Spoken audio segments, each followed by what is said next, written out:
Yeah,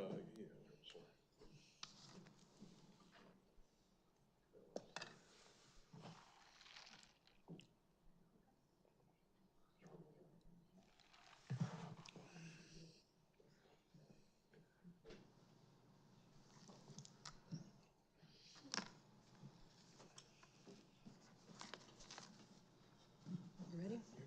Okay. I'd like to call to order Lower Saucon Township Council meeting. Today's date is Wednesday, February 21st, 2024, and the time is 6:37. Apologize for the delay. Can we have a roll call, please? Ms. DeLeo? Here. Mr. Bononis? Here. Mr. Croce? Here. Ms. Aptoff-Cordera? Here. Ms. Ray? Here. Everybody's here. Okay, can we all stand for the Pledge of Allegiance? Pledge allegiance to the flag of the United States of America, to the republic for which it stands, one nation, under God, indivisible, with liberty and justice for all.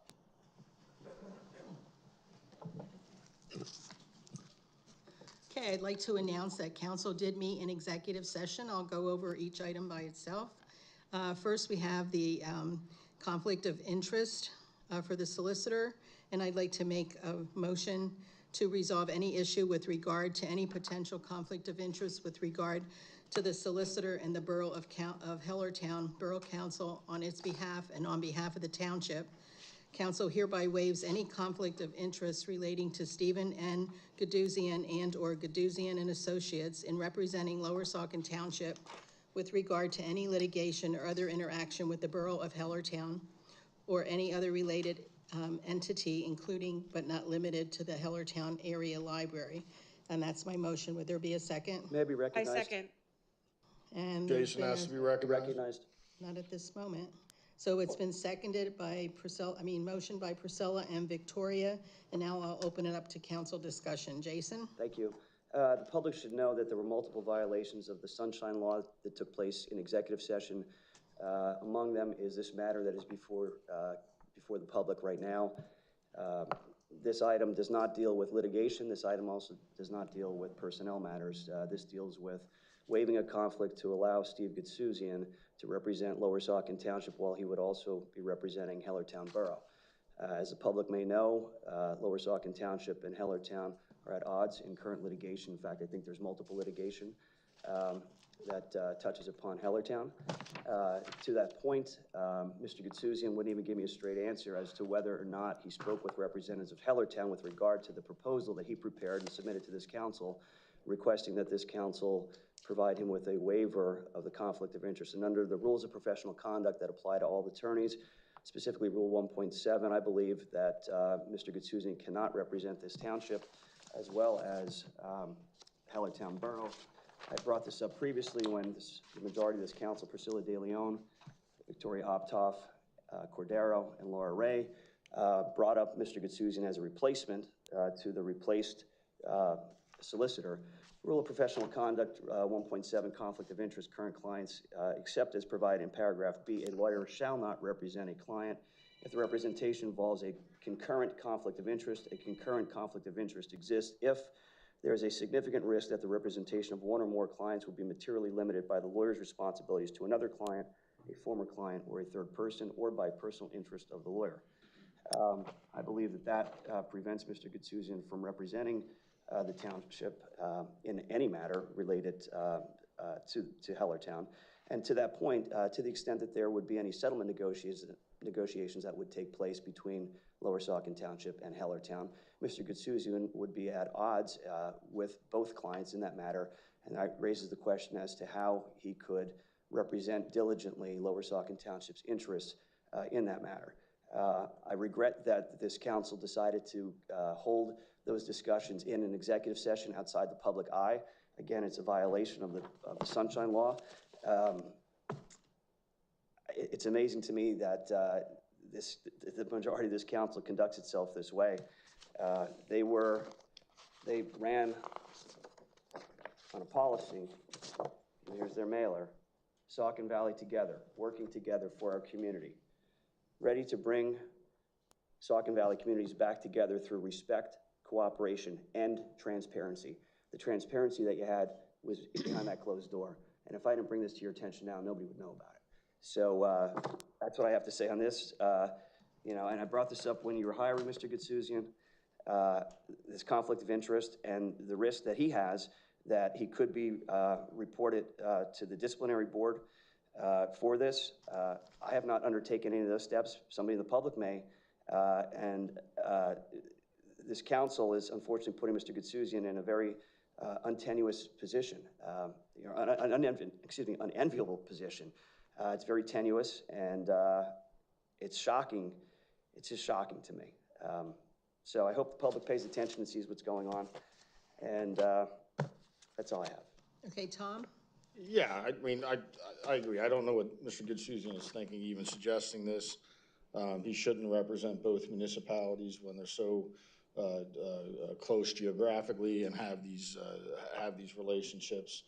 We need our own independent solicitor. Again, this is the second solicitor we've had this year, and there's some mistakes that the first one made that will be rectified in the next meeting, I assume. And this is just another mistake. We're paying $180 of taxpayer money. He's taking it from his neighbors. He's a Lower Saucon Township resident. $180 an hour for you know, to operate with blatant conflicts, poor legal advice. You know, he's, you know, it's disgraceful that even he doesn't see that he's taking money out of his neighbor's pockets for these shenanigans and ridiculousness of this conflict. And I'm no on this waiver. He should pick. He should either be Hellertown or Lower Saucon.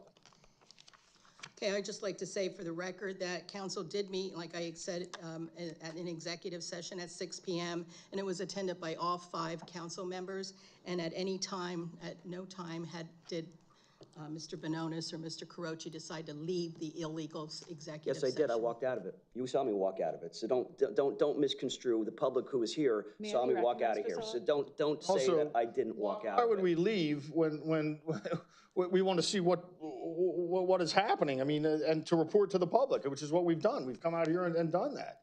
I mean, why would we put our heads in the sand when there's a violation of the Sunshine Act going in? The responsible thing is, like you said, you come out and talk about it publicly.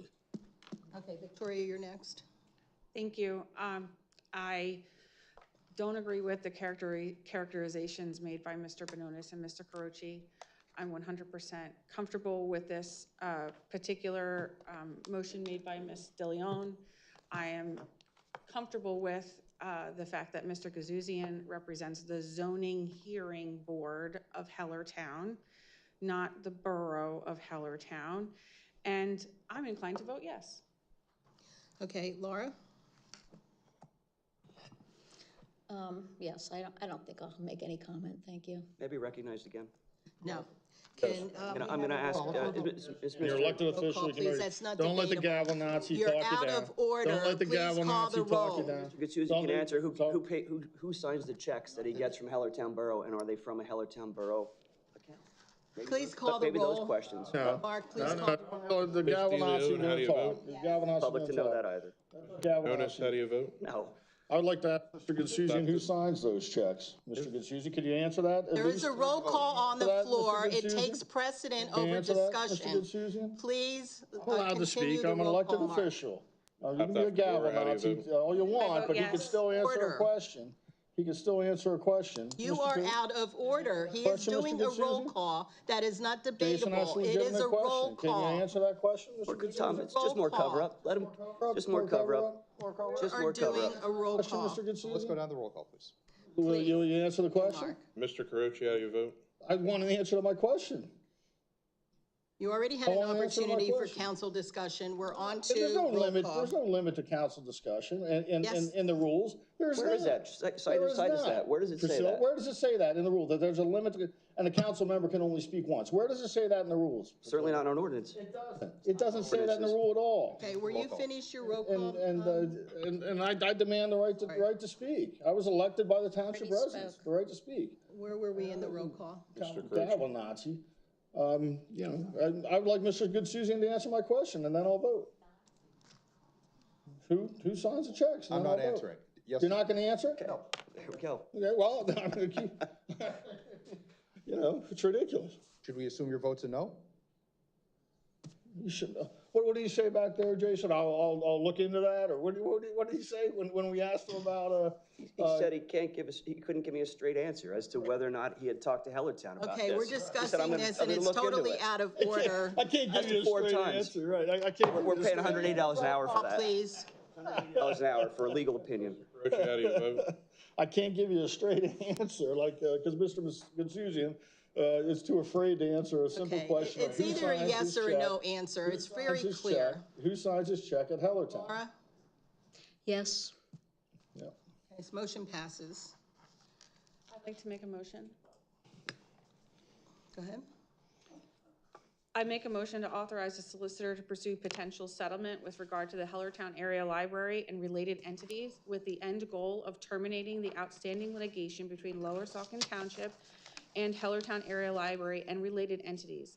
The solicitor is further authorized to direct Eckerd Siemens to not take any further action with regard to litigation and advise the court that the parties are engaged in potential settlement discussions and ask that all pending matters be held in abeyance. Second? I'll second that. And council discussion, Jason? Yes, thank you. We meet in executive session to discuss litigation, but yet you bring it out here into the public where you're talking about it, making a motion here to pursue a settlement. You're not talking about an executive session, so you blew the lid off of that and you blew any confidentiality off of those discussions. I will add this. For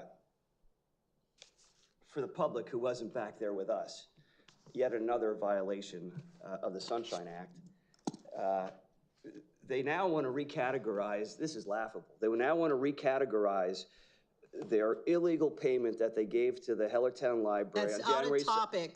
That's No, not the it's not on topic. Stop Yes, interrupting me. it's not on Because topic. so you're gonna shut me up because I'm exposing I'm exposing your Sunshine Act violation. You're gonna Litigation, try to it was shut me not up? about. I'm gonna keep Gavel talking. Nazi. Area Don't be a library. gavel Nazi. So Let him they speak. now want to recategorize that payment under the guise of multiple invoices for which there was no contract or ever any agreement or meeting in the minds to pay. That $92,000 payment. 98. No, oh, 98, even better, more money.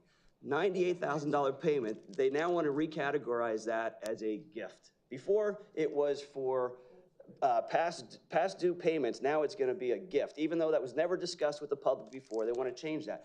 In addition to that, hello, Quiet, please. am I Please don't make speaking? them- You're not recognized, I'm sorry. But that- Priscilla, can you control the Priscilla, crowd? can you run a meeting, Priscilla, please? can you please run the Gavel meeting and Nazi, control please the run the crowd? meeting. Do we need to go in recess? Yeah. Continue, Jason. I will. So, you just heard how they approved this guy to be the guy negotiating for the township, but they haven't told them what they want in the settlement. They're gonna go to the other side, and they're gonna say, hey, we wanna settle, what do you want? And they're gonna negotiate a settlement, presumably on the terms of the other side, and therein is the conflict of interest. It's right there. It's so blatant. It's beyond comprehension that they would actually make that motion under these circumstances and try to move forward with it. But let's talk about the Hellertown Library, since we're talking about trying to make a settlement with them. So let's revisit history. We asked them years ago for use. Hello, can you control the crowd? I'm going to ask the audience to not speak. It's Can you control the crowd? Can you control the crowd, please, Priscilla?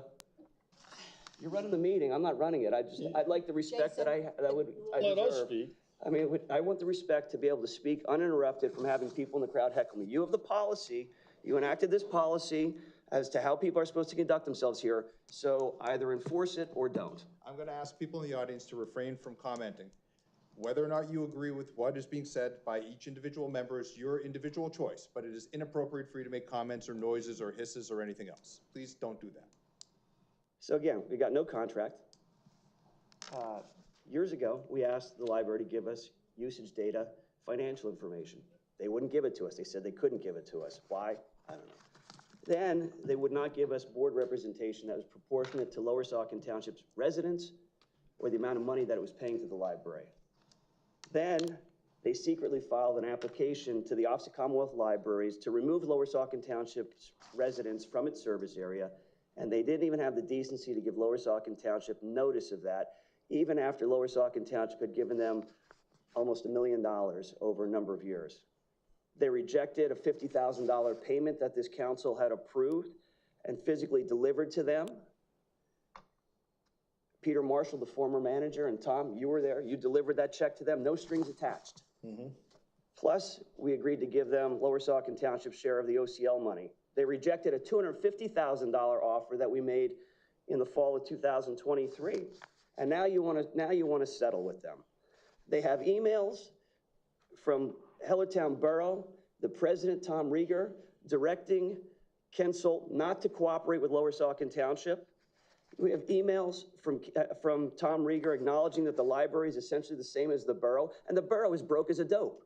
The borough is in the hole $2 million, and now you're going to help to bail them out by giving money to a library that has acted this way towards Lower Saucon Township and its residents.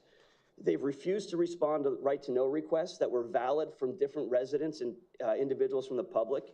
The Office of Open Records determined that HAL is a governmental entity subject to the right-to-know laws and must respond. And what do? They still refuse to respond. They appeal it to the Court of Common Pleas in Northampton County. And the Court of Common Pleas, the president judge, Judge Daly, issues an order saying, you must turn over this information, and they thumb their nose at the judge. It's beyond comprehension. I mean, they refused to participate in all of this. They were found to be in contempt. I mean, their former director left.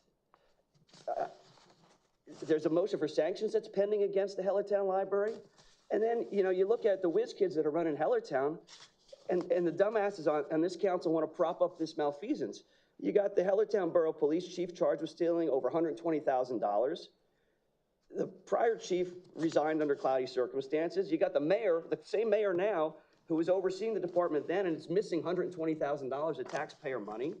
There's an ongoing state attorney general investigation into the improprieties going on in Hellertown. It's all over state and national news. They can't even staff their own public services. They can't staff their own police department. They have gaps in their service. I'm talking about Hellertown, all right?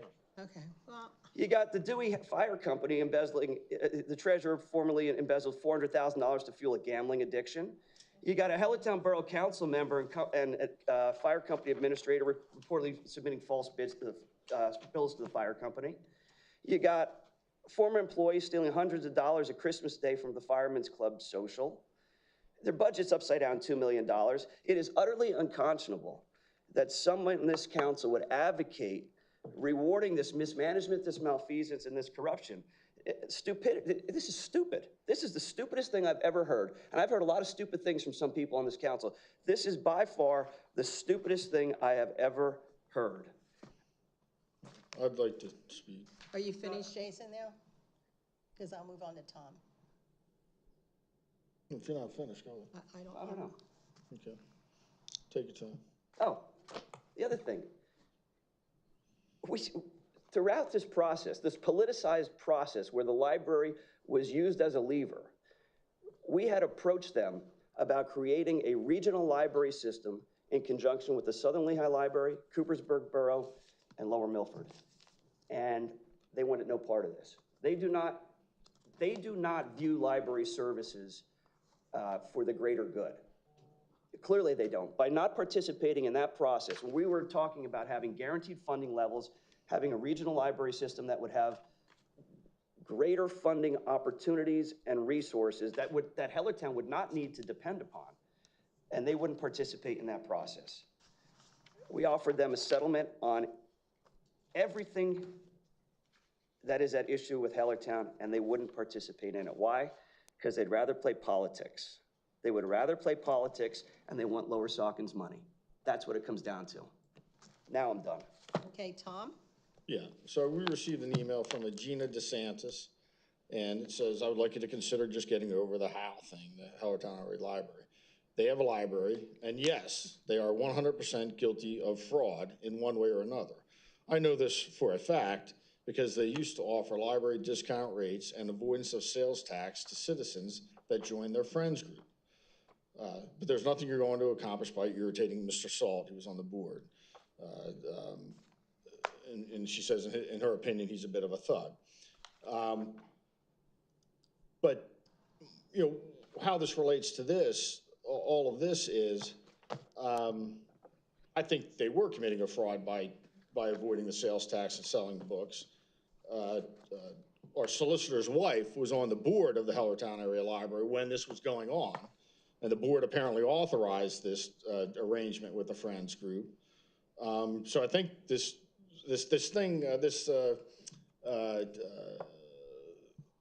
settlement proposal came from Mr. Goodsouzian to cover this up, basically. We asked him, did anybody instruct you to write that settlement language that Victoria just read? And he said no, that he took it on his own to do this. And you're covering up this fraud, basically, the fraud of avoiding the sales tax with this arrangement with the Friends, the fraud of not turning over legitimate emails or showing up to answer questions about why you didn't turn them over. That was the former library director that skipped town before she was deposed in this matter, is my understanding. And Mr. Goodsouzian and the Democrats on council just want to whitewash all this. And he says he doesn't have a conflict, and everything's above board. It's a cover-up, and the people that are complicit are Priscilla, Victoria, Laura, and most of all, you can't even call him a solicitor. We'll just call him, you know, whoever he is, a minimum wage attorney at best, Steve Goodsouzian. Are you finished, Tom? Yes, for now. I reserve my right to speak again because the policy does not limit township council to one comment. There's nothing in the policy that states that. Okay, well, it's my turn. So I feel that if you're in litigation with someone, that the two parties, the two solicitors in this case, would sit down and discuss how to come up with a settlement. And we would entertain listening to whatever that discussion is and go from there. We have to start somewhere, and I think this is a good start to get our relationships back. So I'm definitely in favor of this motion. With that, Victoria? Thank you. I just want to make clear for the audience, because I know my motion was quite long, so I'm going to read it again. The motion is to direct the solicitor to pursue potential settlement with regard to the Hellertown Area Library and related entities, so that includes the OCL and the borough to the extent it involves the Hellertown Area Library, with the end goal of terminating the outstanding litigation between Lower Saucon Township and the Hellertown Area Library and related entities. Again, the OCL and Hellertown Borough to the extent it relates to the Hellertown Area Library. The solicitor is further authorized, and this goes to a lot of questions people had about the special counsel we had been using in the year 2023 to pursue the related litigation against the OCL. So the solicitor is further authorized to direct Eckerd Siemens, who is that special counsel, to not take any further action with regard to litigation and advise the court, the federal court and the Northampton County courts that are involved, that the parties are engaged in potential settlement discussions and ask that all pending matters be held in abeyance. So that means that any additional court proceedings that may have been scheduled from last year that would be coming up we're asking the court to hold those in abeyance. So I just want to reiterate that motion. I am proud to make this motion, and I thank the solicitor for preparing this. The cover-up. Okay, Laura? Okay, yes, I think a lot of the things that were said here were a big mischaracterization of the whole situation of what has happened. I'm sure a lot of you realize that. I am also favorable to ending these litigations that have gone on and on for years. We just got updated numbers. I know we kept tallies going. So Eckerd Siemens alone has over like $200,000 for going around in circles so far. So we need to end this. We want to reestablish our relationship. We do need library services. It has been known that there are no other libraries wanting to work with us. The regional thing is not an option in the way that it was presented. So that's my comments. Have you roll call, recognized please. again? Roll call, please. So I'm going to read an email that somebody from the public had sent to me regarding these matters. His name is There's a Oscar roll Gray. call on the floor. It's Township not Attorney, conflict debatable. of Roll interest. call, I believe please. Mr. Bononis is 100% correct about conflict of interest, particularly since we have ongoing legal battles with Hellertown. It doesn't matter if it is a zoning board. It is Hellertown. Hellertown pays him. Hellertown influences him. That's the point. This is not good. This is corruption. That's an email that I received from Oscar Gray at 6:59 p.m. Priscilla DeLeon, Laura Ray, Tom Carochi, and Victoria Optoff Cordero are also included on that email, so that's part of the record. And Ms. Ray has not identified any of these supposed mischaracterizations. And with regard to her comments that there was no other library options, I disagree. There were ongoing discussions with Southern Lehigh Library and also, Southern Lehigh Library in Upper Saucon Township and the Southern Lehigh School District about cooperating on a larger scale with the Southern Lehigh Library. I would like to say that, Roll call. Roll no, call, no, I'd like please. to say that the $200,000 is part, was that Eckertson Seaman charge was because the Hellertown Library wasn't cooperating and turning over emails, wasn't sitting for depositions and showing up for court hearings to delay things. And these are the people that the Democrats up here want to reward, and our solicitor wants to cover up for. This is not a settlement offer. This is a cover-up offer. This is a cover-up, so they don't have to turn those emails over, so they don't have to explain their funding, and so they don't have to get into why they were selling books tax-free to friends of the library group. Okay, can we have a Mr. roll call, Bononis, how do you please? vote? Mr. Bononis? Maybe the Attorney General will look into those issues as they're looking into the missing money from the Hellertown Borough Police Jason, there's Chief. roll call on the floor. He just called your name. What's the motion? Roll call. What's the What's the motion? motion? For the settlement. Well, would you want Victoria to read it 3 times now? I don't know what the terms, I didn't hear, I thought she was. I make a motion to authorize a solicitor to pursue potential settlement, and I'm just repeating it for your benefit. You know the rest of it. You have it in front of you. It's in the letter. Are we doing the roll call? Yes, but he's being called on. Let him think. Jeez, Well, while he's reading that, Mark, Oh, why you're don't you move impatient. on to the next person? Ms. Optoff Cordero? Yes. Mr. Carochi? No. Ms. Ray? Yes. DeLeon? Yes. Mr. Bononis? So Victoria said that it's in the letter, and Mr. Gutsuzian has 2 proposals in the letter that he undertook without instruction from this council. So I'm not clear which one is part of the motion. There's a paragraph on page 2, and there's a paragraph on page 3. So maybe you could clarify that for me before I vote. Read it twice. It was the one that was read into the record twice on page 3.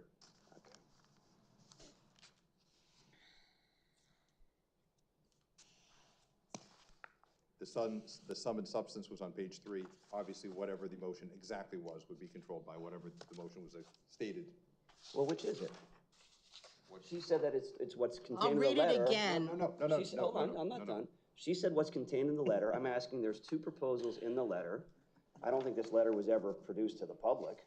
It's certainly not part of the record here that the public has seen. And Mr. Gutsuzian just clarified that the motion is what's contained on page 3, and then he qualified that by saying, generally speaking. So which is it, what is contained on page 3, or is it generally speaking? And if it's generally speaking, I want to know exactly what the motion is. She made the motion twice. I asked her for clarification as to what it is, and she hasn't answered that question. She doesn't have to. She's I don't already think Miss Ray was recognized. And just to be clear, the motion is what Ms. Optoff Cordero said, not what is on the piece of paper. Whatever she said today, that's the motion. And you heard it twice. Well, I'm going to say no, because nobody will answer that question to me. Motion passes 3-2. Okay, moving on, public procedure. At all meetings of council, regular or special, interested citizens with legitimate matters to lay before the council shall be granted the right and privilege to address council. Council may prescribe procedures for citizen presentation to ensure decorum at all times and to prohibit personal or insulting language, total irrelevances, and harassment, either on the part of members of the council or members of the assembly at the meeting. Council passed Resolution 31-2024 on January 2nd, 2024. There's copies out in the hallway in that little shelf thing. So it basically boils down to, after each agenda item, the public gets a 5-minute comment period. And at the end of the meeting, you have a 5-minute public comment period on non-agenda items. So if someone could remind me when the minute is approaching, I'd appreciate it. So, moving on then, we have developers items. The zoning hearing board application for the 412 Commercial Center at 1865 and 1883 Lightsville Road and 1980 Springtown Hill Road, that has been taken off the agenda for tonight. So if you were here to hear anything about that, it was taken off. Yeah, the applicant sent in a letter this afternoon, late this afternoon, that they are withdrawing their zoning hearing board application. So there will not be a zoning hearing board meeting on Monday, the 26th of February. Can I okay. be recognized?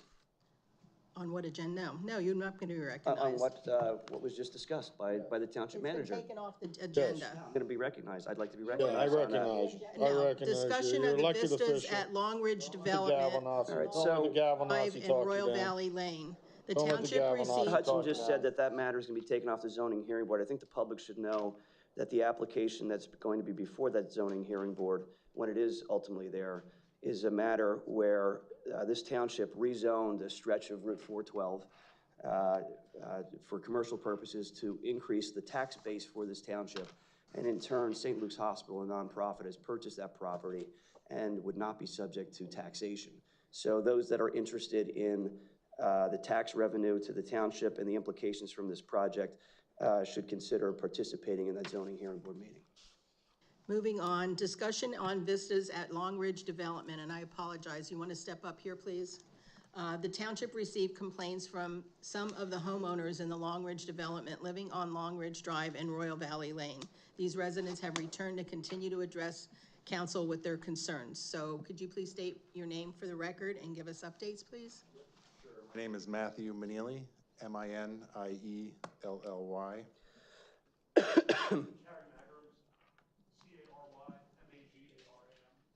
And we also have with us Caroline Optoff. She's Lot 7, who she was not part of my data set 2 weeks ago, but she is joining us in the audience tonight. So what's happened in the last 2 weeks? Well, we shortened the meeting time at least 5 hours. Sorry. Trying to unite you guys because we've got some serious issues. We're all staring down the shotgun of $1 million loss. So it's really of concern to us. So Miss, is your last name Optoff? As well, yes. So Lot 7, so she called me after the last meeting and she heard about our presentation and she's also having the same issues. So grading issues, excessive ponding in her backyard, you know, worried about it going into her basement and so forth. She actually took the financial steps to actually move all of her exterior utilities so they weren't damaged by the stormwater runoff issues. So that cost her several $1,000s to do that as well. Septic concerns, she's got the same septic that I have. It's, you know, it's a drip system. She was not presented with any documentation on that as well. So I'd like an update if we've made any progress on that situation. I do think that the saturation levels around the manholes in her yard are tangible, if you will. So you can feel that there's probably a leak there like there is with mine. Electrical issues, she has electrical issues. Her breakers trip frequently without notice. For not due to storms, not due to anything. HVAC issues like Mr. Magram's home. Her child lives on the second floor, and during the summer, she struggles to get the room below the mid-80s from a temperature perspective. So it's just not a safe environment for her child. And again, the typical subflooring, trampoline issues. I had reported at the last meeting that my septic was fixed. I would like to report to you that I unknowingly lied to you. It is not fixed. So we're batting 0 for 4. And we continue to have leakage of more than 130 gallons per day. So I would like to, this has been shared with township manager, so if that wants to go into the record or whatever, but this is a report from Chris Taylor. He works for Hanover, is that the right name? Yeah, Chris Taylor, he works at Hanover Engineering. He's the septic enforcement officer, and he's been monitoring the system at my lot, and we're currently discharging, there's a leak of 130 gallons per day out of my septic system. I actually got a note from the Builders Council about 5 minutes before the meeting that they're basically waiving they're not gonna participate. And they feel that they don't have any liability in the fix. So that's exciting. So they've lawyered up. We have as well, but they don't know that necessarily unless they watch the video. So the other thing that I'd like to draw your attention to is that while the contractors were attempting in 3 of the 4 fixes, they discharged several thousand gallons of septic fluid into the forest from my tank versus using a licensed waste hauler. That's not only unethical, but it's illegal, and I think they should be fined. And we actually have photographic evidence of that, which has been shared with Mr. Taylor as well. Yeah, that should definitely be looked into. I mean, it's a clown show over there, and I'll talk more about that in a second. But I've had to monitor the meters on my septic twice a day. I had to shovel a 100-foot path in a 15-inch snowstorm so I could go take a picture because these guys don't believe what's happening, and they're accepting no responsibility for it. You know, they wanted to, on Monday, inspect the tank again, and thankfully, Hanover Engineering stepped up and said that there's structural integrity issues with the tank at this point, and that we are asking for a replacement. And this is when the builders stepped back and said, hey, we're out, we're not playing ball. So now we've got a leaky tank that can contaminate our well systems and so forth. So also as part of this agreement, and I do thank you know, Mr. Bononis for drawing our attention to certain paragraphs, I think it's 14 and 15, regarding townships' potential right to litigate. Also as part of this this contract that the owner signed, the owner AKA the builder, the owner shall retain an installation contractor who has the appropriate training and is licensed by and approved by the manufacturer. Neither, and Mr. Taylor has investigated this, neither of the contractors that are working on this and installing these systems in our development are licensed by the manufacturer. That's a problem. So what are we gonna do about it? Since the last meeting 2 weeks ago, that Friday, we had one home that took on more water in their basement, and later last weekend, another water. So we've had 2 homes with measurable water in their basement. Two homes that had major electrical issues, mine and Carrie's. We actually had a power outage Friday morning, and again, my panel doesn't turn back on. Once it goes off, it doesn't go back on. I have to go manually reset all the breakers. I did speak with David from Key Codes today. He's never heard of such a thing. He's been investigating it for 2 or 3 days, and he's got UL so-and-so involved now to continue the investigation. But also on last Friday night, Carrie's house, like half of it went dark. He resetted the panels and they didn't come back on. So there's electrical issues, and these are what concern us most. I mean, is it gonna take a fire to take out a house? You can't see behind the walls. And I think Mr. Magrum can attest that he's had people, certified electricians come that have quote unquote said they wouldn't have electrified the house this way to some manner. So Yeah, absolutely. A lot of the 2 separate licensed electricians, independent. You need to speak into the microphone, please. Sorry. So we had 2 different electricians come to our house, just speaking on the work that was done by the subcontractor Ritelli hired, and mentioned that the outage is used lazy, incomplete, saying he was getting anywhere from 2 to 3 extra full turns with a screwdriver for everything from our electric panel downstairs to just light plates and outlets all over the house. So it's hazardous, to say the least. So yeah, this is what concerns us most. And then we had one home that had a well pump failure, which was likely due to the electrical configuration. So we've got major electrical issues. Again, don't know who has oversight of that, but there's continues to be serious problems in our development. Today too, I don't know if anyone knows what mechanical compaction is, but I learned about it today. So during building, when you backfill the soil and before you put concrete over it, you're supposed to compact it, right? With, you know, through some mechanical means. So today at lot 13, both in the floor, foundation in the basement and in the garage, they just threw the dirt in, threw the rocks on top, and poured concrete on top of it. So again, these guys are running around unsupervised. They don't know what they're doing, and so what happens is, you know, soil is made up of 25% air, 25% water, and obviously in the winter, water becomes ice and it's bigger. So when it compacts, what happens is you create voids in the foundation. So I just called a few people that specialize in this. It's $25,000 to fix a garage that has a void in it. So this is what we're looking forward to. And especially lot 13, literally backfilled, poured within an hour of each other. And I actually, you know, Chris Taylor's a geologist as well, and he knows a lot about this subject, and we discussed it at length. And these guys continue to build structurally unsound homes, not to code. And now they've thrown up 3 homes, is it, what, in the last 2 weeks? 3 homes, and like they're pouring foundations in 18-degree weather. It's a problem. So we're here to help. I don't know what you guys have found out since the last meeting, but it's clear by the builder's words, actions, and quite frankly, their inactions, that they don't need to play by the rules, right? They don't think they need to play by the rules. They're visitors to our community. I know we've got other development going on in this community. Those developers live in this community.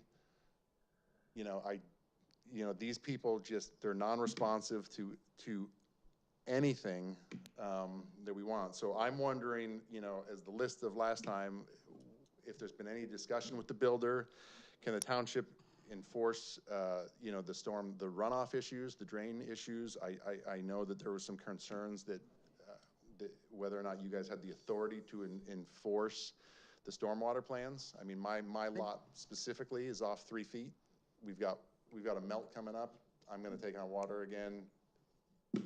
Everyone knows that the spring rains, and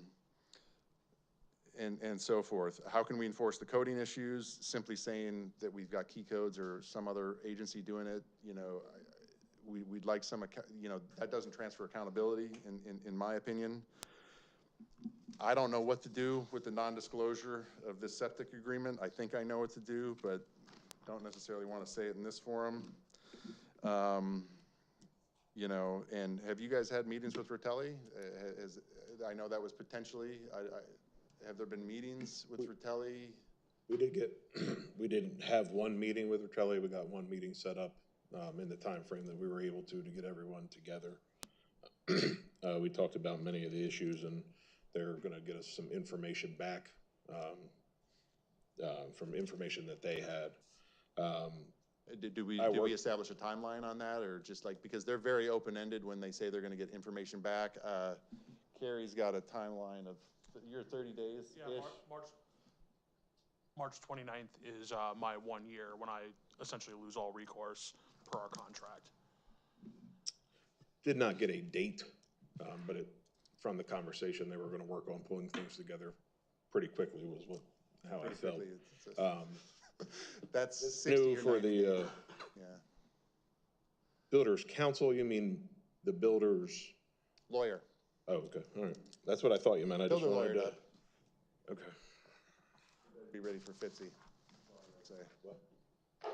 Did anybody else on the township have anything to report? Brian or Steve?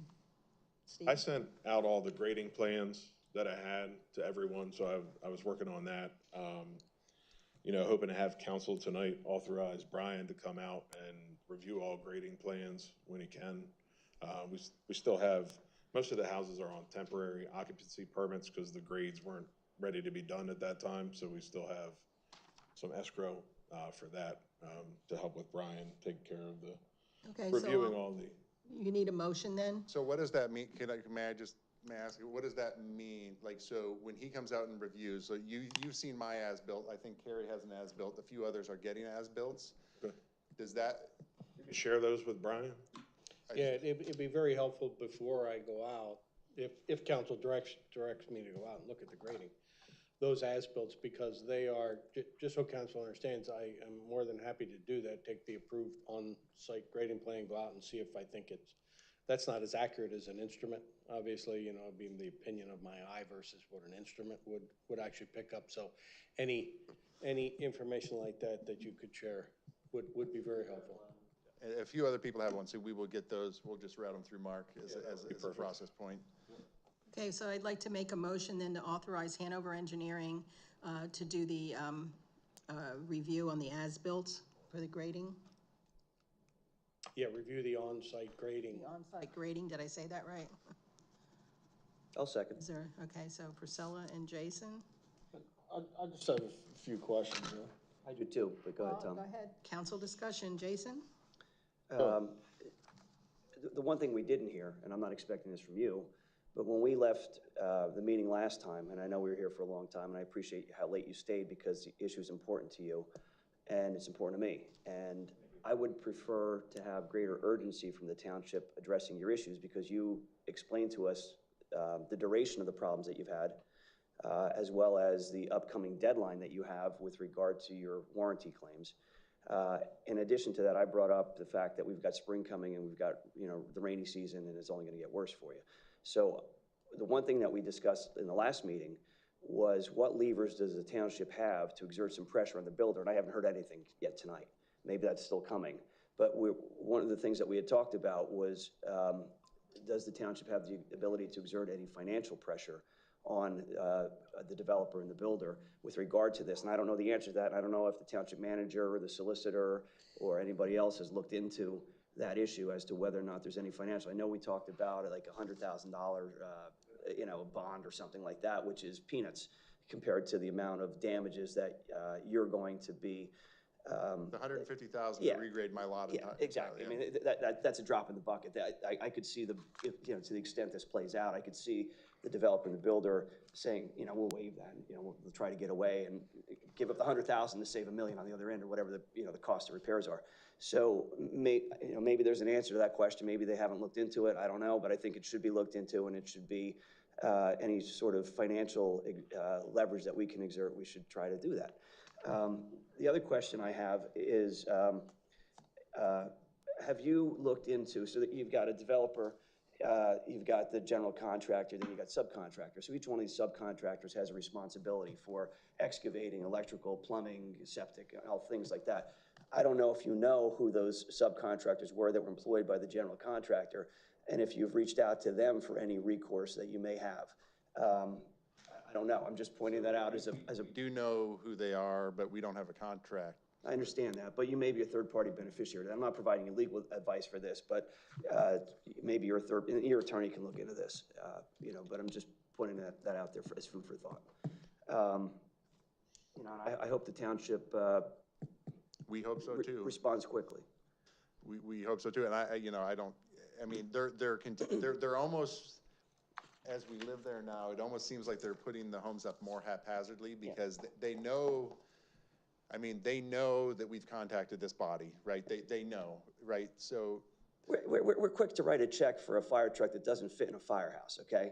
But yet we're not quick to address an issue that could prevent a fire that would require the fire department and the fire truck from actually coming to your property. So I think our focus may be a little bit off, and hopefully we can get refocused on the important things. No, I appreciate that. Yeah. Okay, Tom?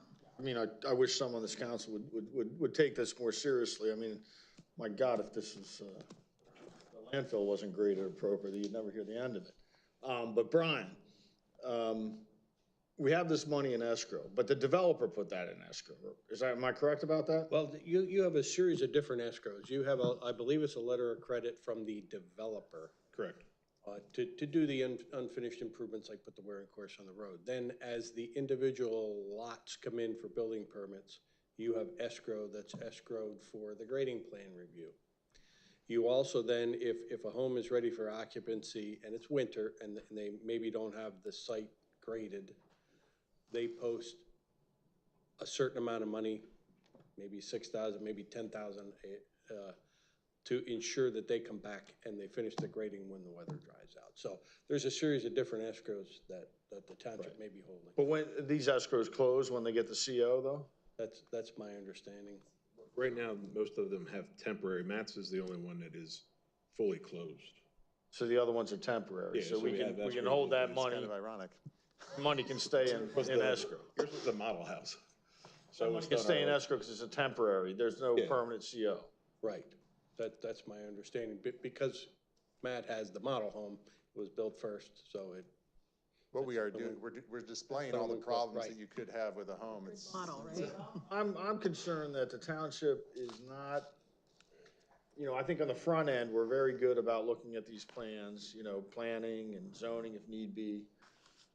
But we're not looking at so we're looking at what the developers are presenting at that stage, but we're not really looking at what the builders are doing on the back end before these COs are issued. Is that fair to say?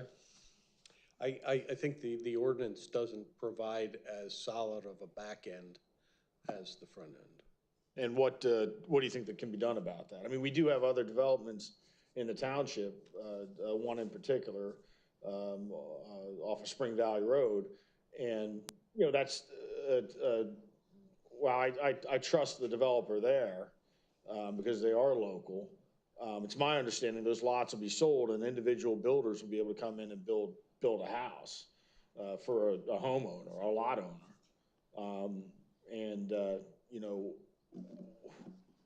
What can be done? I mean, I doubt all townships have these same type of issues. I bet you there's some townships that are very strict on what builders have to do in accordance with the plan, basically follow the plan. yeah, we're the only one in the Lehigh Valley well, I don't want to say the only one, but I checked the upper and lower, Saucon. For Milford?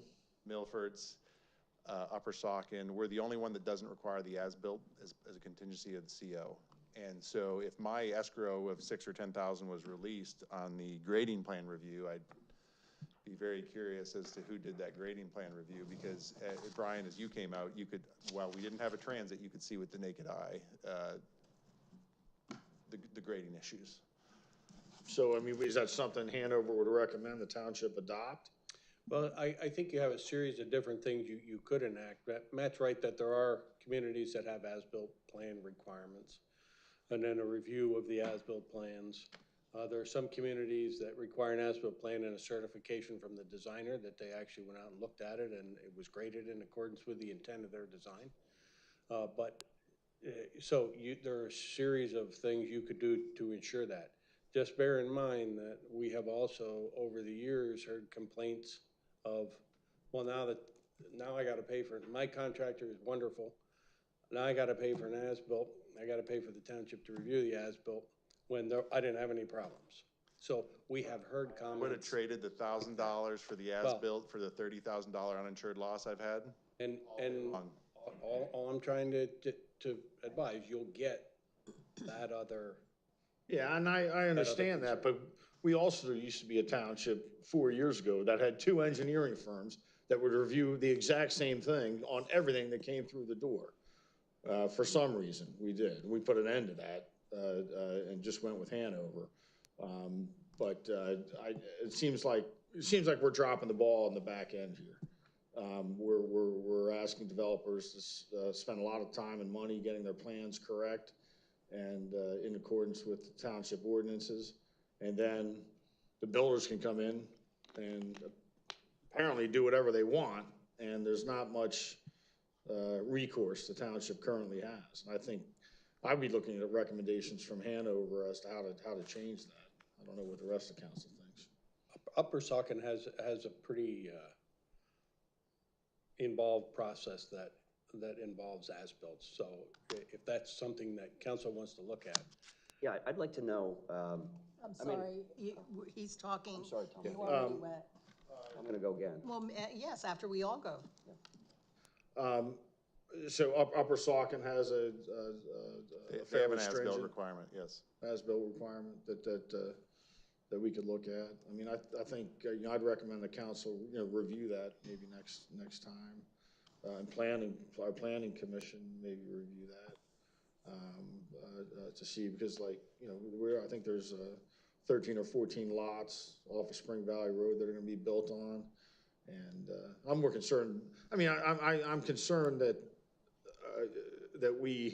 the township, does whatever they can to help these residents, by holding the money in escrow and holding the builder's feet to the fire as much as we can. That's first and foremost. And my second thing is, let's try and prevent, residents from going through something similar in the future. There's already 2 or 3 that are in that pipeline, so I don't know, I'm not, again, not providing advice, but I don't know what the permitting requirements are or whatever, but we've got major issues, and whatever levers you guys can pull will greatly help us. Like, I like to talk to people, and I've called them, they refuse to talk to us. Everything's gotta be an email. And my other thing is, why are we using these same firms that sign the COs for Mr. Matt's property? Like, and you told me something about the firm. They're not licensed or something like that? Well, no, so the firms, the contractor that was contracted to put in my septic was not a certified contractor for that specific system. septic Oh, system. that's Because just for it's not a traditional system, it's all computerized, it's got pumps all over when I first moved in, I thought I had an irrigation system because stuff was blowing all over the place. It turns out they didn't even install the drip lot right, so. Well, but who issued the CO? A firm that we hire, a third-party firm that we hire, is that correct? I don't get involved in the building, so. You're talking about so we're talking about two different things. For his property? Well, the septic is by Chris Taylor. Right. The CO, the inspections for your property was Key codes. codes. But he actually admitted, David was surprised that when I said that my furnaces weren't connected to the propane, I heard it was a long pause. He couldn't believe that to be the case. Yeah, David has been in touch with, I've gotten David He in did touch call with me Matt to today. try to He's investigated. work with that's the guy that's working with him for the electrical and everything. But this is one of the firms we recommend, the township recommends. Yes, yep. Well, and is there another firm? We recommend 2 firms? So David has only he did my house and one other house of the 8 that are currently occupied. You guys have switched to another firm. He confirmed that. We have 2 firms, correct. Rotelli switched to a different firm, and they're using the base engineering. Based on Rotelli's competency, the fact that they fired these guys. I don't think there was a timing issue. They wanted quicker inspections, and Base is a bigger outfit and could get them quicker inspections. Both those companies said as they did all the inspections, everything was good.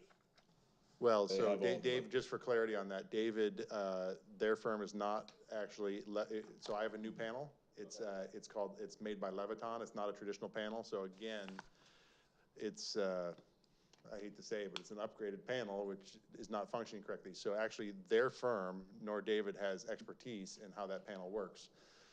I do not have a. Correct, and how it works, but whether it was installed per code is a different, that's a different discussion. To me, that means. Well, you have a smart panel. So the smart panel is how it works. Smart is not code. Code is, was it installed per code? Means that, does that mean that the 4 bolts were put on a wall to hold it up? Like, I don't know what that means, because Well, I would think that there wires would were be. put into the right spot and they inspect all that. I mean, if it's inspected per Do code. they do power surge testing and so forth and hit all the buttons? I know that they go around, I can't answer that, but if they're certifying that it was installed per code, they're doing what they're required by the building code to inspect that panel. Now, whether it works. It works, because we're all having it. I With don't know if you're, is the your smart work? panel, I don't know how the smart panel Yeah, works. I have the exact same panel that he has, and we have identical issues, and it's interesting. Bertelli agreed to put a surge protection in for him, but not for me. We're dealing with morally bankrupt individuals, people who have no regard for the citizens of this town. They only care about one thing, and one thing only, that's money. That's the only language that they speak. They just sent Matt a letter 10 minutes before this to tell him that he is now on the hook for his septic tank replacement. Clock is ticking for me. I see Caroline's house, see the siding on our house warping, something that my wife and I have been reporting for weeks with zero resolution. And like I said last time here, I don't sleep at night because of what I'm going through, and then what is coming around the corner, which I don't know, is a fun new adventure every week for myself and my wife, whose mental health is degrading by the minute, dealing with these charlatans. So I implore you, pull whatever levers are available. The one language they do speak is money. The one way you can get through to them is to take it away from them or deny access of it to them, because that's all that they care about. I certainly don't think we should be recommending firms that aren't doing the job or getting the job done. So, well, good luck. I'm sorry to hear that not much progress has been made in 2 weeks, but hopefully some other council members will have some ideas to get things going. Finished, Tom? Yes. Okay, I will like to say that on the record that as a council person, I do care about your situation and I do put it in a high priority, but like I would anybody else that's having issues like this. So, and I know the township's been doing what they were doing to help you and will continue that and, you know, try to figure this out the best they can. And I made the motion about the grading, which is what we're discussing now, but I also think that, and we can't, the sunshine law limits us for certain motions, but I think that hearing what I've just heard about the as-bills, I think this should be on our next agenda. So I don't need a motion to do that, but I'd like to put that on and see where we can go with that. So might not help some of your problems, but going forward for somebody else, you know, I I just want it fixed. As Carrie mentioned, it's affecting everything, right? I've had to cancel business trips. It's affected his performance at work. It's awful. It affects your marital relationship. It's not a good situation. And what you're gonna have, there's already one condemned house up in our community from the previous developer. And what you're gonna have is you're gonna have a bunch of $1 million homes that are empty, because we're just gonna walk away. I know. So I do appreciate that we're actually uniting the council in some aspects here, so thank you. Okay. So I'm gonna open it up to Victoria next. Thank you. I just want to, I think the commenter spoke that there is a lot owned in that development by my sister, Caroline Optoff. And I, as a council person, am subject to certain rules and regulations about what I can and cannot do. One of them is called the Ethics Act. And the Ethics Act specifically precludes me from making any decision that would have any pecuniary, meaning money benefit, for myself or members of my immediate family. And my understanding is that the immediate family is defined as my children, my spouse, or my parents. I don't believe my sister is included with that, but with this specific development, I haven't contacted the ethics department yet to find out whether or not my vote would, whether I can vote. So for the specific motion and the second, I've heard some, sounds like council is in unison on this particular topic, but I'm going to abstain. Okay, Laura? All right, yes, so this is very You know what, concerning. you need to move your microphone up or something. Does it tilt up? I hear it echoing, okay. Can you guys hear me back there? All right, so this is a very concerning issue. I don't know all the legal recourse that we have that we can take. I hope that we're doing everything possible. my thought last time, and again this time, I would circle to the code inspecting agencies. And I know I heard Mark say that they only need to check that things are built to code and that's it. And I don't know that that's totally accurate. I mean, I know other things, when a permit's issued, they not only check that it was installed to code, but they do some testing to verify, you know, whether it be pressure testing on lines, if there's, you know, like propane lines, you have to check leakage,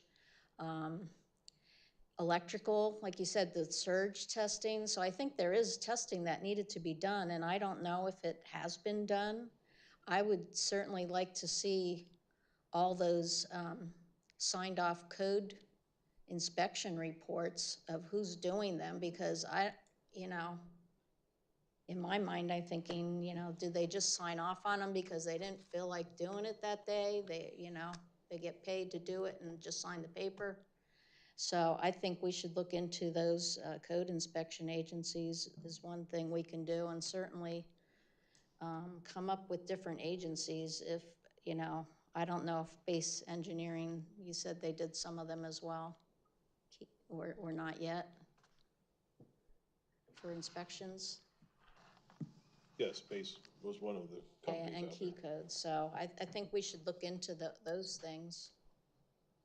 That's Yeah, my I mean, suggestion. I appreciate your comments. I think they did do drive-by, lick it and stick it type of inspections like you would do on a car. Yeah, that's not what you do on a house. Okay, I guess if, Mark, could we have a roll call, please? Yeah, I just wanted to be heard again, very briefly. Or, on a roll call.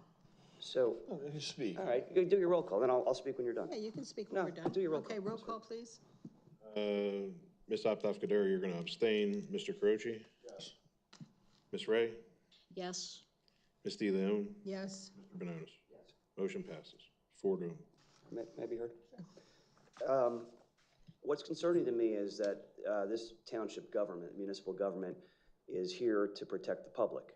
And I think they've let everybody down in your development based upon the information that you're providing to us. I don't know how you could get a CO for a home without having heat. Okay, that's first glance. I mean, the basic necessities of life are, you know, heat, water, shelter. So I'm not sure how that happens. I think this council needs to do an in-depth analysis of this. I don't know when the ordinance was enacted. I mean, these are the rules that are supposed to protect the public. These are the ordinances. I don't know when the ordinance was enacted that did not require an as-built. Priscilla, maybe you do. You've been on council for a long time. I don't know when the ordinance was enacted. I don't know the circumstances that went to that. But I would like to direct the township manager and staff to figure out when that rule went into effect and to find out how that was arrived at, because it sounds like other municipalities don't do it the way we do it. And I think that we owe that to not just you, but to others that are going to be developing in the township. I mean, you know, this is a glaring problem. The other thing, I don't think I need a motion for that.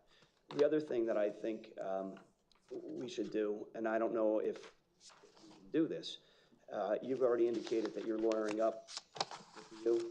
The township obviously has legal interest in this. I'm wondering, is it feasible for the township to enter into a joint agreement with your lawyer so that our mutual interests could be pursued together and supplement one another? But at the same time, you yourself and your neighbors may have valid legal claims against the township for not doing things that they should have done. And I don't know the answer to that, but what I would like to do is to make a motion to direct the solicitor to look into the possibility of a joint representation agreement or a cooperation agreement with your attorney so that they can work in unison while maintaining privileges and confidentialities, as long as those interests are not adverse to one another, since you may have valid claims against the township for not doing something that it should have done with regard to the permitting, CO, and approval process here. When was your house approved? When was I actually don't know the answer to that question. a year ago? I mean, I actually don't think the CO was approved until slightly before I moved in, but they were using it as but tell me when, I don't know when you moved Sorry, I in. moved in November, I closed on the house November 21st. Oh, So okay. I do believe that the final CO was maybe granted in that November timeframe prior to me closing. What I'm focused on is our ordinance, or our whatever rules and regulations that we have that allow this to happen. I wanted to figure out how they reached the conclusion that we didn't need to have as-built requirements, because I think we need to inform ourselves, maybe there's some issue that we're not seeing here. And I realize, there may be additional costs to developers to have to do that. It may delay, the closing on homes. People want to get closed, they have a certain date with the financing, and it could hold up those issues. It creates there's a whole nother layer to this that we're not aware of. But at the same time, I think we need to do a thorough analysis of it. And if you recall, I asked to put the as-built discussion on the next agenda. Yeah. So I hope that would be. You did, but I'm asking, I want to know the minutes. I want to see the minutes and the records and everything else that went into the original ordinance, not just, let's talk about it. I want to drill down and get the data so that we understand what exactly it is we're talking about. Because otherwise, we're just paying lip service to this process, and these folks deserve better than that. Okay, so did you have a motion on the floor? Yeah, my motion was, to direct the solicitor to look into and report back to council as to whether or not a joint agreement can be entered into with the attorney who's been retained by the homeowners here to see if there are mutual interests and there can be a unified presentation of those interests, as long as there aren't conflicts of interest that would prevent that. Namely, whether or not the residents have a potential claim against the township for dropping the ball here. So you would present us with a draft? I think you just report to us. I don't need a draft. I just want to report as to whether or not he can do it. If he says he can do it, then we can direct him to enter into the agreement. If he says we can't do it, then we can't do it. And that part of that would be doing some legal research on it, communicating with the attorney who represents the homeowners here, and whatever other due diligence is required to provide us with a comprehensive legal opinion. Is there a second to this? Yeah, I'll second. Okay. Okay, council discussion. Jason, you already pretty much said your. I've said my Okay, part. Tom? I'm fine with it. Okay, Victoria, you're abstaining from this? I'm going to abstain from the vote, but I just wanted to ask the solicitor if he's, at this point in time, comfortable with making that step. As I understood, there were still additional things, so I'm asking if he feels that that's a comfortable move for the township. I'm comfortable coming back at our next meeting and reporting at that point, whether, as Mr. Bonona suggested, can we do it? What are the parameters of doing it? Separate question, should we do it? And what are the issues of whether or not we should do it? Yes. Okay, Laura? Yeah, I just wanted, I'm sorry, that's okay. I just wanted to, I'm hopeful by the next meeting I can get some clarification on my ability to vote. But for tonight, I'm going to abstain, but that doesn't mean I'll necessarily have to abstain in the future. Thank you. Okay, Laura? Yeah, I don't have any additional comment on this. Okay, roll call, please. Mr. Carochi? Yes. Ms. Ray? Yes. Ms. DeLeon? Yes. Mr. Benonis? Yes. Passes. I guess like Okay, you guys go about your business, but we do appreciate it. I guess the one last ask that I would have is, we all have the same issues, and I have septic issues. Ms. Optoff has potential septic issues. Could we review for the health and safety of the environment and the community that's drinking the well water and so forth up there? I know I met some other residents that are adjacent to our community that approached me this evening. Could we mandate review of the septic tanks? Because we've got 7 homes with 5 failed foundations. Most of us have HVAC issues, electrical issues. I mean, if the same guy put the septic tank in, I gotta believe that there's other issues and there's concerns. And our systems are able to be monitored digitally through metering, but other systems are not. And we use the same tanks. So I'm just wondering if these guys bought from the scratch and dent lot. No, you laugh, but this is how they buy refurbished utilities and stuff like that, and that's what we're finding. And I would just from an environmental perspective, we've got 8 children that are under the age of 5 in our community. Oh, well, no, sorry, hers is 9 years old or 10 years old, but, so we've got 9 kids in our community that are drinking this well water that could be contaminated by septic effluents. So I would just ask that you guys consider as council mandating the review of the tanks that are in place, and I certainly, no disrespect to Chris Taylor, because he's done an amazing job with my particular issue. No disrespect to any oversight he may have had of the other tanks, but we just want assurance as a community that our septic tanks aren't throwing stuff all over the place. So how would we handle something like that? May I ask you a question? Have you had any water testing done? Have you had your waters tested to see if there's any issues of concern? So we actually, in our home, I can't speak for the other, yes, I've had a person come over and test, but we also, through our drinking water, we have UV ray treatment, which gets rid of these type of bacteria. I don't know if other people in development do. I don't know if my neighbor across the field does. I'm just wondering if it's been tested. So yes, I've had our water tested and it came back fine. That was a week ago. Okay. The other question I have, this may be to Mark and to Brian. Does DEP, is that who would oversee sewage, on-lot sewage? Ultimately, it's DEP's regulations that are enforced most of the time through the township. Okay. I mean, Yes, we're real Chris quick to Taylor send is our letters to DEP about nonsense with the landfill. Why aren't we sending a letter to DEP with regard to these residents' concerns about their sewage issues? So Chris Taylor has been in in touch with the local Bethlehem area DEP rep that oversees sewage and septic, but broader DEP, I don't believe any conversations have happened. You know, I don't think we have a motion that's pending, but I'll make a motion to direct the township manager to author a letter to DEP raising these concerns to DEP for their investigation and response. And can I amend your motion and ask that they maybe test their wells? That's always, the DEP has done that in the past. Yeah, I'm fine with that. Okay. I'll second it then.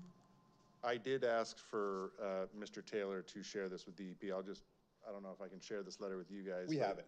I mean, our staff has it at least, yeah. Yeah, so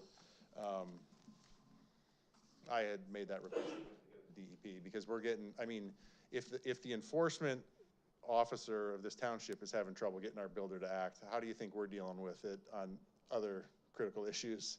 I mean, they're just disgusting. It's haphazard and it's awful. So we appreciate the time. Maybe if they hear from DEP, maybe they pay a little bit more attention. Maybe I'm being optimistic. I probably am. Give this guy in the yellow sweater I'm the name of the speaking building. at the moment. The other thing is that when you test your drinking water, if you just test it for drinking water standards, it may not tell you everything. That there's specific parameters that you may need to be testing for that is absent in that test. No, that's fair, but we reverse osmosis UV. We've got the whole works, but I don't know if other people do. You know, it's a concern. And please be sure to share the as-bills with Mark so that I can see those before I go out. It will make the field visit that much more productive. Okay, so we have a motion on the floor. Jason made the motion. Tom, did you want to go next? No, I'm good. I seconded it, so I support the motion. Victoria? This is on sending a letter to the DEP. I don't think that involves any pecuniary interest. It's just a letter, so I'm gonna vote yes on that. Okay. Laura, did you have any comments before we vote? I don't have any comments. Mark, can we do the roll call, please? Ms. Ray, how do you vote? Yes. Ms. DeLeon? Yes. Mr. Benonis? Yes. Ms. Saptoff Cadera? Yes. Mr. Croce? Okay, is that it then? Are you guys okay? Just want to say thank you again for giving Thank us the you. time up here. Good luck. Really appreciate it. Okay, all right. Thank you. What I would say, I would say, I presume there's no more public comment, and then we'll finish. Okay, is there any public comment to this issue? I'm hearing none. Oh, go ahead, Ginger.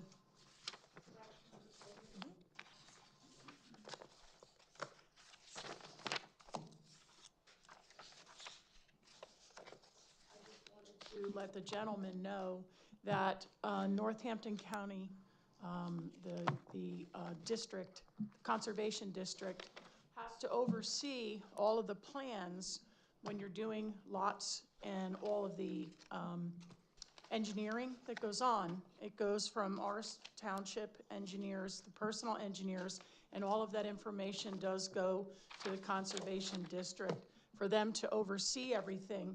And then at that point, when you're selling even your lots before builders come in, the person that owns the properties is actually held responsible at the top of the list for all the people to do what they are supposed to be doing to the properties, the contractors as well as the subcontractors.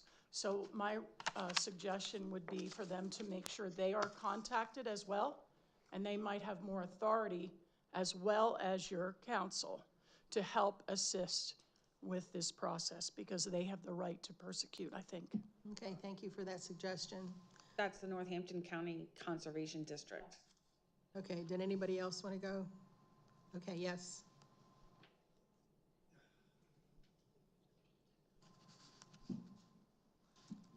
I absolutely agree with the For the record, please. Dave Boulin. I agree with the previous speaker. This, by the way, if you've ever been through this process, I have a relative who's been through it.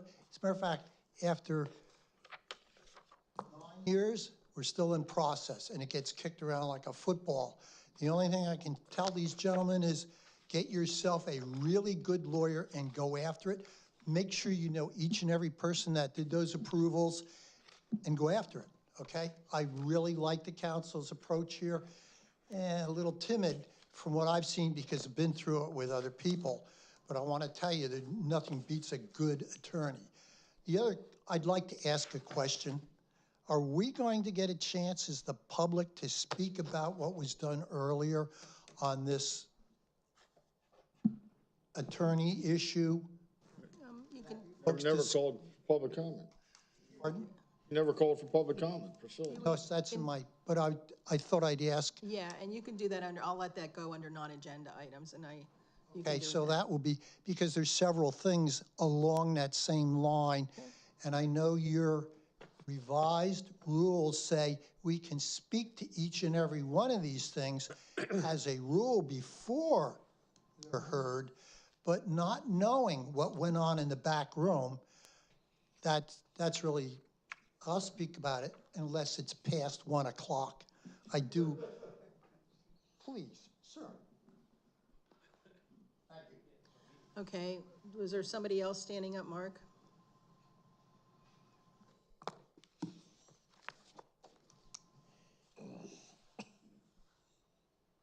Or was I sidetracked? Self. I promise. Name for the record, please. Mark Ozimek, Reddington Road, Lower Saucon. Lost my train of thought there for a minute talking to people.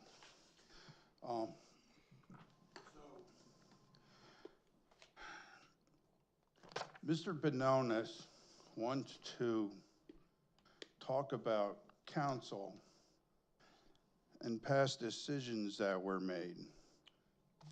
If I'm correct in understanding, this guy moved in his house on November 21st, 2023, which places Mr. Bananas as the president of council. For the time that he was in office as president, and Mr. Carochi and the rest of them at that time, did that council do any investigation as to what was going on in the township with builders? Was anything monitored?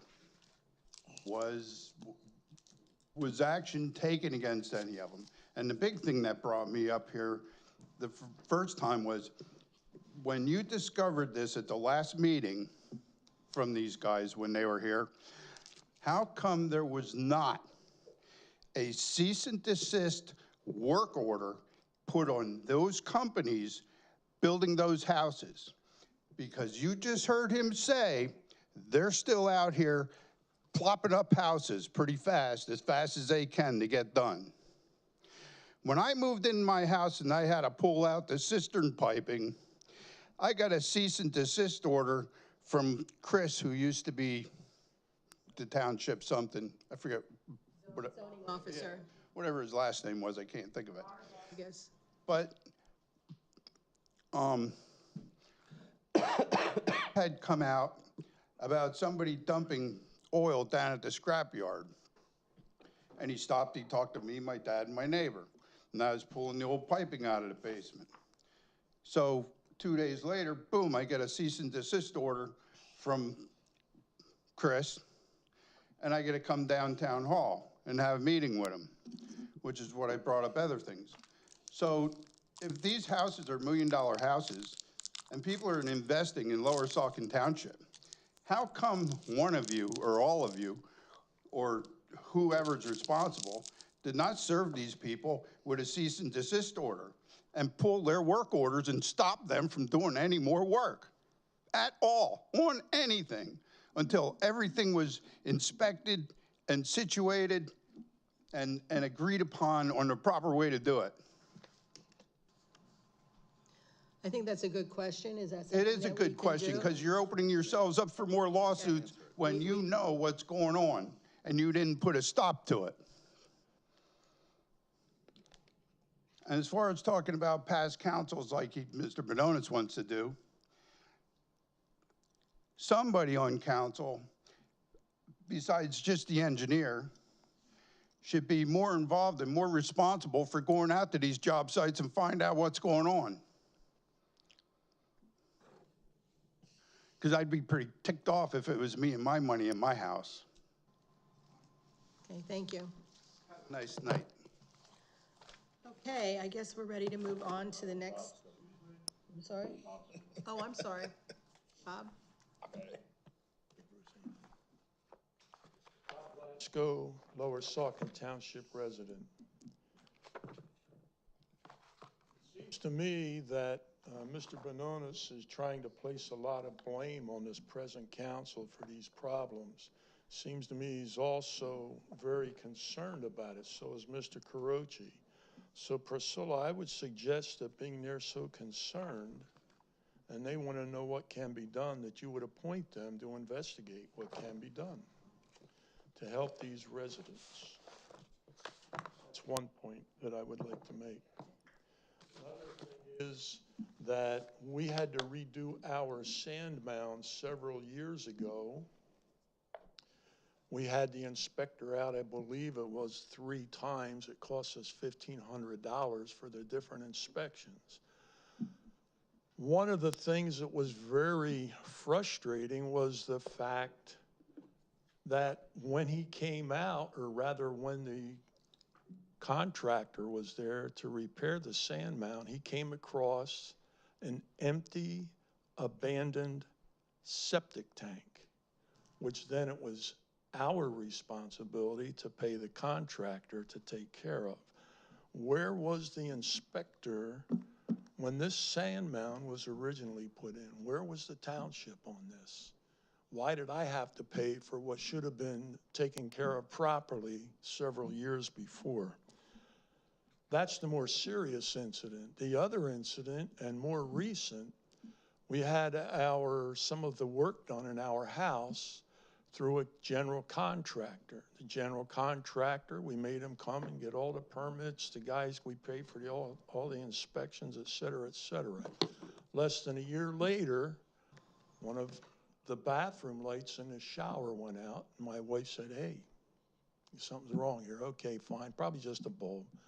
So I was in Home Depot, called my son, said, hey, would you go upstairs and take a picture of that so I can get one while I'm here? Yeah, sure, Dad.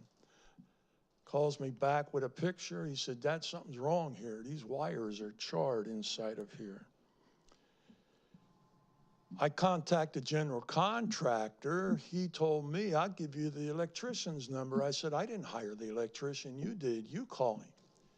He texted me. He told me I should get a clue. Well, I had already pulled the cans out for the lights he installed. And I texted back. I said, it says for dry locations only on the cans. How's that for a clue? Never heard another word. when I called Chris up and spoke to him about, well, that was almost a year ago, there's nothing we can do about it now. That's how concerned they were. Okay, thank you. Okay, is that it? Okay, moving on to the next, oh wait, do we have a motion on the floor? No. We're done. A lot of motions. Okay, so next we have authorized, authorized payment number 3 to CH&N Construction for the Easton Road Ball Field project. The township has received the third payment request from CH&N Site Construction for the Easton Road Ball Field project. The payment request has been reviewed by Hanover Engineering, and they are recommended payment in the amount of $107,909.76. With that, I'd like to make a motion to approve the payment for the $107,909.76. So is there a second? I'll second. Okay, council discussion, Jason? Yeah, I just want to share with the public a very kind letter that we received. This is on December 21, 2023. This was sent to the members of Lower Saucon Council. This was from the postmaster from the Hellertown Post Office, Joseph DeRusso, postmaster. And he says as follows, to the members of the Lower Saucon Council, my family and I are very excited about the new baseball field underway on Easton Road. Our boys, Joey and Frankie, and many of their friends have played baseball on that field for many years. I've driven by the field several times lately to see the progress being made, and I'm looking forward to the day this field is finally open to all. It's exciting to finally have a full-size baseball field in Lower Saucon for year-round use available for these kids, young and old, to play baseball and softball on. This is a field of dreams for our community to enjoy for many generations to come, and thank you all. Thank you to all on council for the foresight on this project. Lisa and I were pleasantly surprised at the council's decision to name the future snack stand Mama D's after her. She has worked tirelessly for many years, raising money to help support Lower Saucon Hellertown baseball program, as well as youth football, JV, and Saucon Valley High School baseball, from doubling the number of banner sponsors, holding the fundraisers at Steel Club, and many other fundraisers she has helped organize over the years to help raise funds to offset the cost of these programs to help make them affordable to everyone. Thank you for recognizing her and all her hard work over the years. Looking forward to the day when this field opens for all, exclamation point. Sincerely, Joseph C. DeRusso, postmaster. So I thought that was very kind of Mr. DeRusso to share his positive views of this project, and I'm looking forward to the field being completed. Hey, Tom? Nothing. I think it's a great project. I look forward to voting for it. Okay, Victoria? Thank you. I just want to confirm that we've had our engineer coming out to inspect the progress, and you're comfortable with the request for payment based upon the progress you've seen? Yes, we have an engineer on site during most of the construction, and it's been reviewed. Okay, thank you. Laura? Yeah, no comment. Thanks. Okay, public comment, anybody would like to speak on this issue, come up to the podium. Okay, seeing none, roll call, please. Ms. DeLeon, how do you vote? Yes. Mr. Benonis? Yes. Ms. Updike? Yes. Mr. Caroci? Yes. Ms. Ray? Yes. Motion passes. Recognize before we move on? Yes. Go ahead, Jason. You don't have to give me such a contemptuous look. I'm just asking to be recognized. I can give you any look I want. Well, you're good at that. As I recall, about a year ago, Mark, you had met with representatives of softball for Saucon Valley Diamond Sports, and there has been some comment from people in the public that this field is inappropriate because it doesn't allow for women's sports. And I would just like to provide reminder that the township already has a lighted softball field here at Township Hall, and that there were improvements provided to that park about a year ago. It went through the Parks and Rec process. There were recommendations that were made. Dave Spurk was the president of Parks and Rec at that time, had gone out, I believe, with Roger, perhaps with you, Mark, and also representatives of softball to look at any improvements that were needed to make that field better. And I think some of those things were adding some infield dirt mix, perhaps some benches, and I think also putting some fencing up, as well as improving the lights or adding or fixing the burned out light bulbs. I would ask that, you know, obviously since we're constructing this baseball field, I would ask that the township manager contact Saucon Valley Diamond Sports, specifically the president of softball, who I think is Greg Best. Greg Best. Who's been kind in donating lights for the basketball court and other amenities here in the township. Reach out to him to see if there's anything else that's needed for softball. I think that, you know, we checked all the things that were on their list when we provided those improvements, and I think it was about a year ago, maybe a little bit more than a year ago. But to the extent there are additional improvements that are needed to make that field better for the residents of the community and for the people that will use it, I would ask that we do that. So I'll make a motion to direct the manager to do that. I'll second. Thank you, Tom. Can we do a motion like this on this agenda item? It is related to the agenda, Related yes. issue, okay. Okay, so there's a motion on the floor, motion and a second. And discussion, Jason, you just talked. Did you want to do more? Tom? I'm good, thanks. Go Victoria? I'm happy to hear about something for softball. I will say I would have hoped that in the design phase of the project, which I did not have the opportunity to participate in as a council person, I would have liked to see this all into one design so that we're not piecemealing the project as it sits right now. It's 3.2 million, but I am happy to hear the motion. The motion is related to softball. It's the softball field here at Town Hall Park. Yeah, no comments. Okay, anyone in the audience? Okay, roll call, please. Mr. Benonis, how do you vote? Yes. Ms. Optoff-Cadera? Yes. Mr. Croce? Yes. Ms. Ray? Yes. Ms. DeLeon? Yes. Motion passes. Okay, next is the approval of the Saucon Valley Community Center Senior Agreement for 2024. The agreement between Saucon Valley Community Center and the township has been prepared and this for the senior program. The program will run year-round with limited summer hours. I'd like to make a motion to approve the 2024 senior program agreement per the terms of the agreement. Second that. Okay. And Jason, comments? Nope. I think it's a great program. Tom? No, it's a great program. Agree. Victoria? Just so everybody, I'm sure you see it in your packet, but to highlight, the Saucon Valley Community Center will provide adult/senior programs Tuesdays from 9:30 to 3, Wednesdays from 9:30 to 3, and Thursdays from 9 a.m. to 12:30 p.m. year-round with limited summer hours. This is the summer program for our adults and seniors, and I think it's a wonderful thing. Okay, Laura? Yes, I think it's a great program as well. It's nice that the ladies can run all the things that they do throughout the year for the seniors.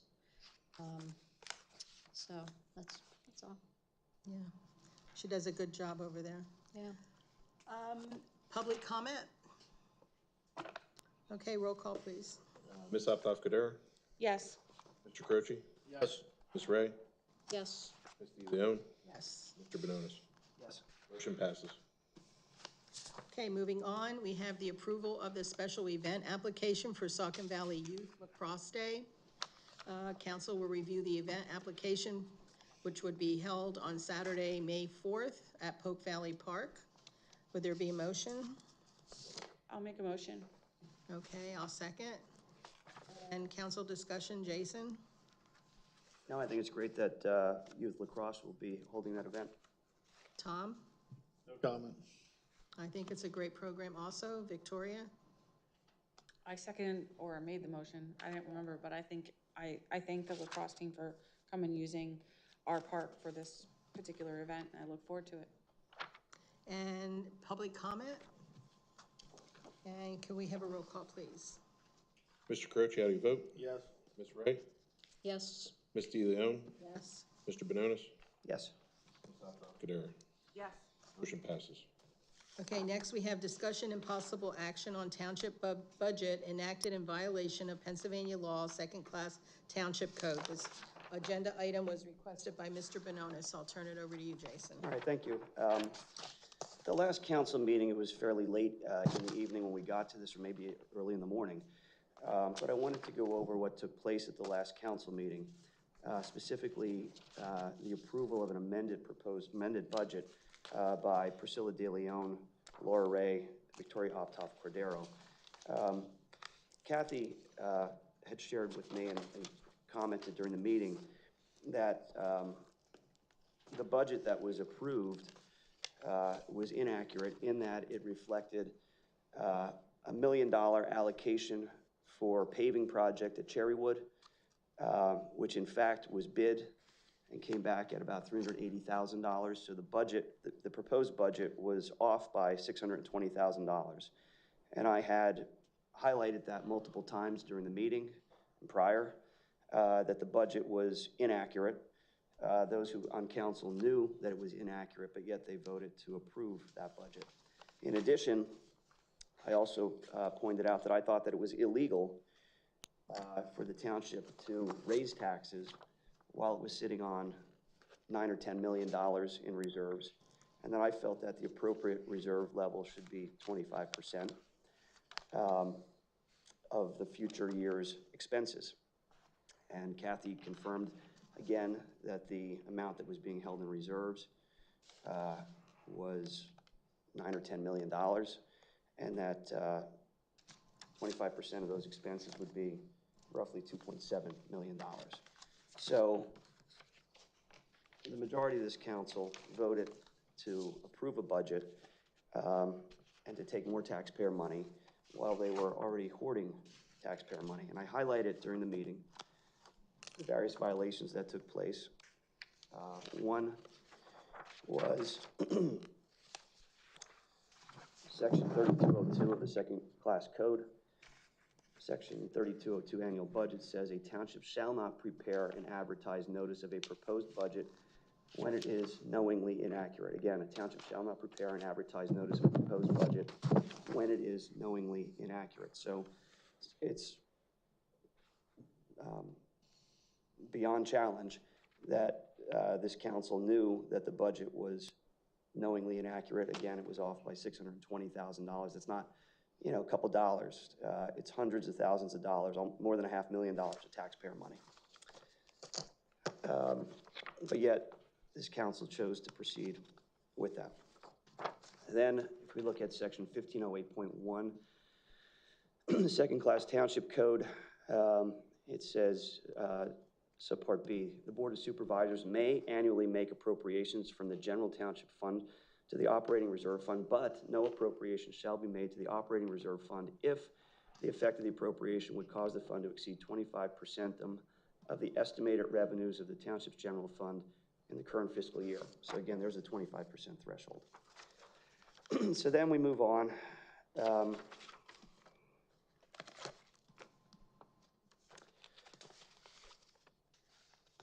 The duties of the Board of Supervisors, section 607.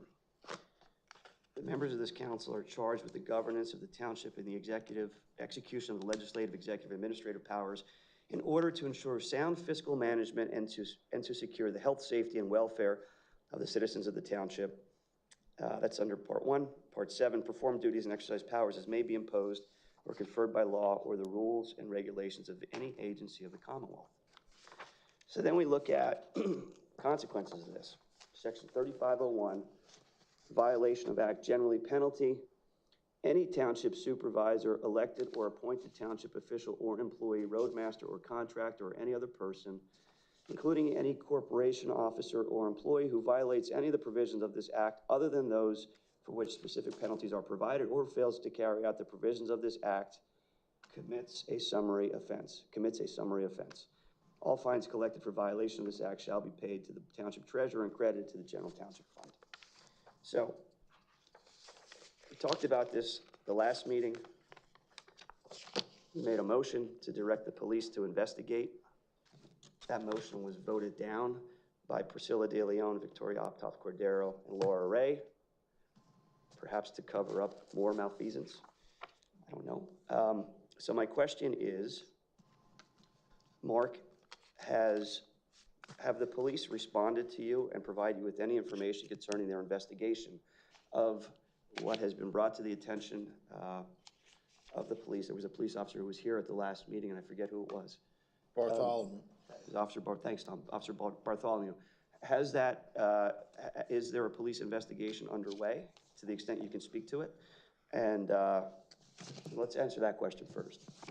No, the motion was voted down. Okay. Is there a requirement for the police to conduct an investigation that they must have a motion and approved by a majority of this council? In other words, if there's a murder that takes place in the township, do we have to vote to investigate the murder?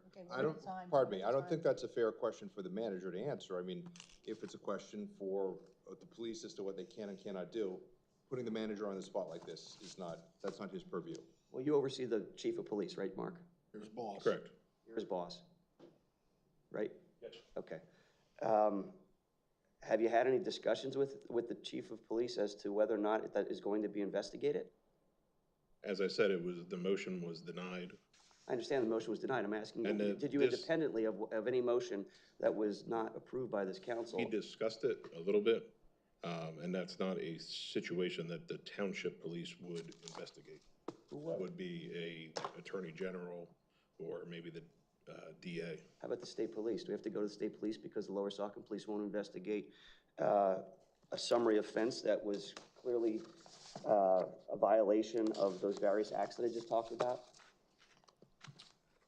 I don't know that the state police would also either. I can't answer that. All right, let me ask you this. The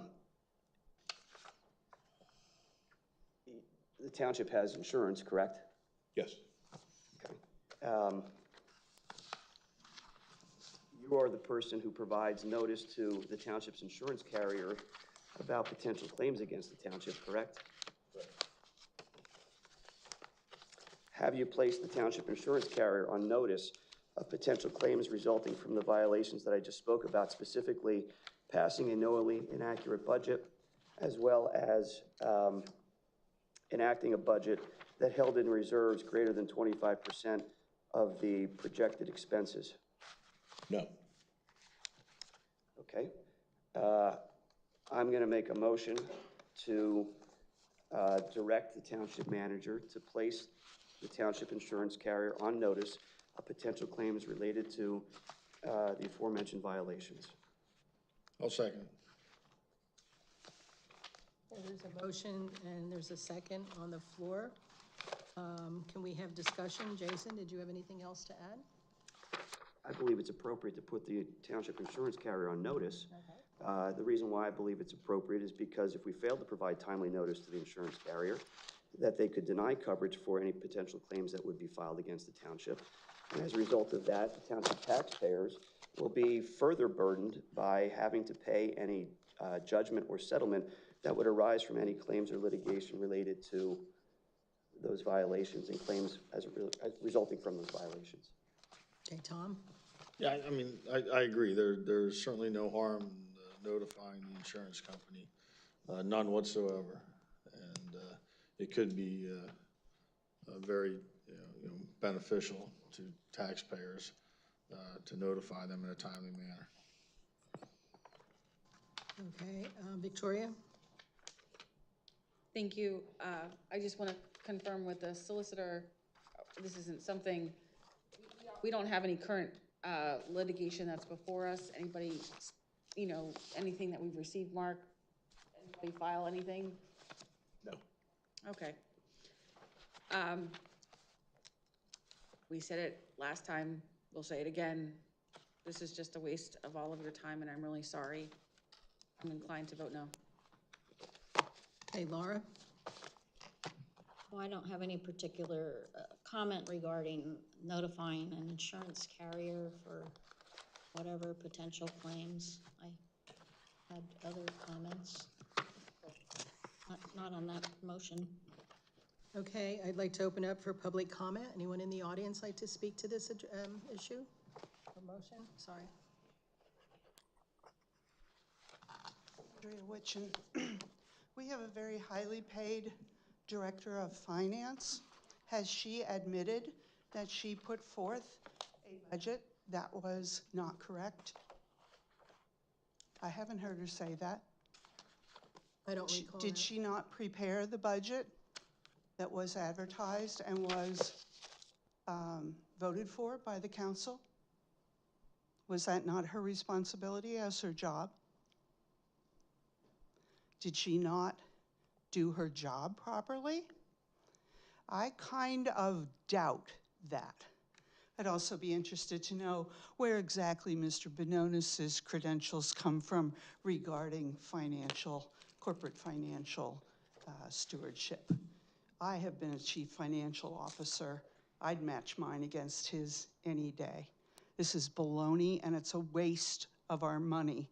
There is nothing to report to the insurance company because there has been no investigation. There has been no proof or indication that anything that has come out of his mouth is true.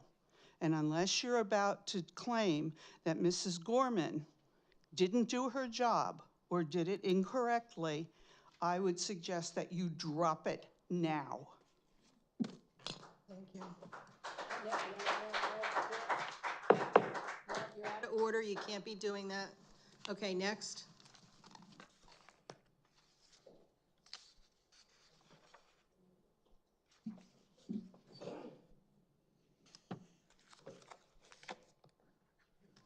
Most interesting. Please say your name again for the record. It's still, I know that, but the tape doesn't know that. it's still Dave Boulan, and no, I'm not running for office, even though somebody else has taken my phrase. I find it interesting that once you gain control of the council, it appears as though you can do anything you want. And if people make motions you do not like, you just snuff them out.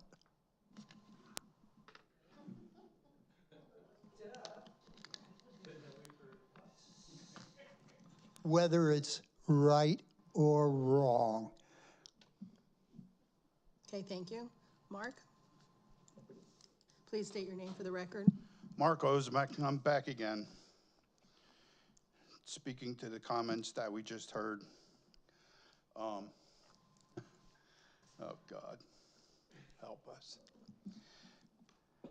As far as making motions and doing whatever you want, when you become a person on council or the council president, somebody should go back and look at the last 2 years or more, however long it's been, and you'll get a real good view of the actions of Mr. Bananas. It's Benonis, sir. So my thing of coming up here now this time after that little spazazzo is that Mr. Bananas wants to contact the insurance company, and he wants to contact the state police, and he wants to contact the attorney general. My question to you is, are you gonna go to them and tell the truth? Are you gonna tell them that you were president of council and you did nothing about it for 2 years? Okay, anyone else? Okay, roll call, please. Ms. Ray, how do you vote? I'm not sure what we're voting on here, to send the letter to the Insurance carrier? agency letting them know No. that the budget may have been passed. Yeah, I vote no. Ms. Loom, No. Mr. Benonis, Yes. Ms. Aptoff-Kader, No. Mr. Caroci. Yes. Motion does not pass. All right, I haven't yielded, so I'll continue on. I have an email which I brought up at the last council meeting. This is an email from Steve Gutsuzian, the interim township solicitor. And I asked, it's captioned legal opinions for February 7, 2024 meeting. And I had asked him in an email prior day, I said, hi, Steve, with regard to business items B, C, and D on the February 7, 2024 agenda, please advise in your legal opinion as interim solicitor if each item passes legal muster, both procedurally and substantively, if voted for approval by a majority of council. Also, please advise if the budget and taxes approved by prior council in December 2023 remains in effect until any new budget is approved. What effect, if any, the December 2023 approved budget has on township expenses or obligations incurred and or paid from January 1, 2024 until any new budget is approved. and how any payments made so far in 2024 are reconciled with any new budget. Thanks, Jason. And he responded, Jason, based on the Lower Saucon Code, provisions for the budget are addressed in sections 5-14, which is attached, 53 PA Consolidated Statute annotated 68202 of the Second Class Township Code is also attached.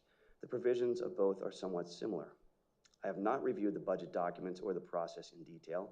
That being said, there is nothing that would suggest a legal or procedural deficiency. Is there a specific question or concern that you have regarding the procedure? If there is a specific concern you have, please let me know. There is nothing that I'm aware of that would prevent voting tonight. The amended budget must be adopted by February 15. A majority of council's vote would be controlling. For example, a 3-2 vote would be controlling. The existing budget remains in effect until it is amended. If, once the budget is amended, the amended terms control, no adjustments would have to be made for payments made. I believe a breakdown as to what the amended budget would change has already been provided to members of council. However, I enclosed another copy for you, and he provided the link to the 2024 amended budget on the lowersaucontownship.org website. It's a PDF. Thank you, Stephen and Gutsuzian. So I guess my question to Mr. Gutsuzian is, he was providing legal opinions in that email.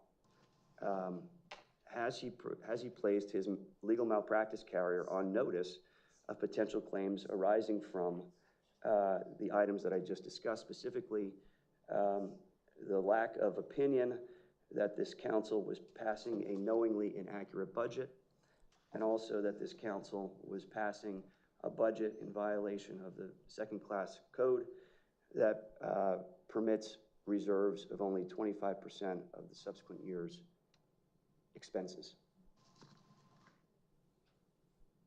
That's your question? That's my question. No. Okay. Since this council presumably acted upon the advice of council or the lack of advice from council, and where he admits in his email that he has not reviewed the budget documents or the process in detail, I would make a motion that Mr. Gutsuzian places legal malpractice carrier on notice of potential claims resulting from the advice or lack of advice that he provided with regard to the budgeting process and approvals that were provided by Priscilla De Leon, Victoria Optoff Cordero, and Laura Ray on February 7, 2024. I'll second the motion. Okay, we have a motion on the floor. Jason made it, Tom seconded it, and we'll have discussion. Jason, did you have anything else? Yeah, I believe that it's appropriate for the solicitor to place his legal malpractice insurer on notice so that the township taxpayers are not exposed if there is any claim or litigation that arises from this process. The township solicitor's role is to provide legal advice to the members of this council.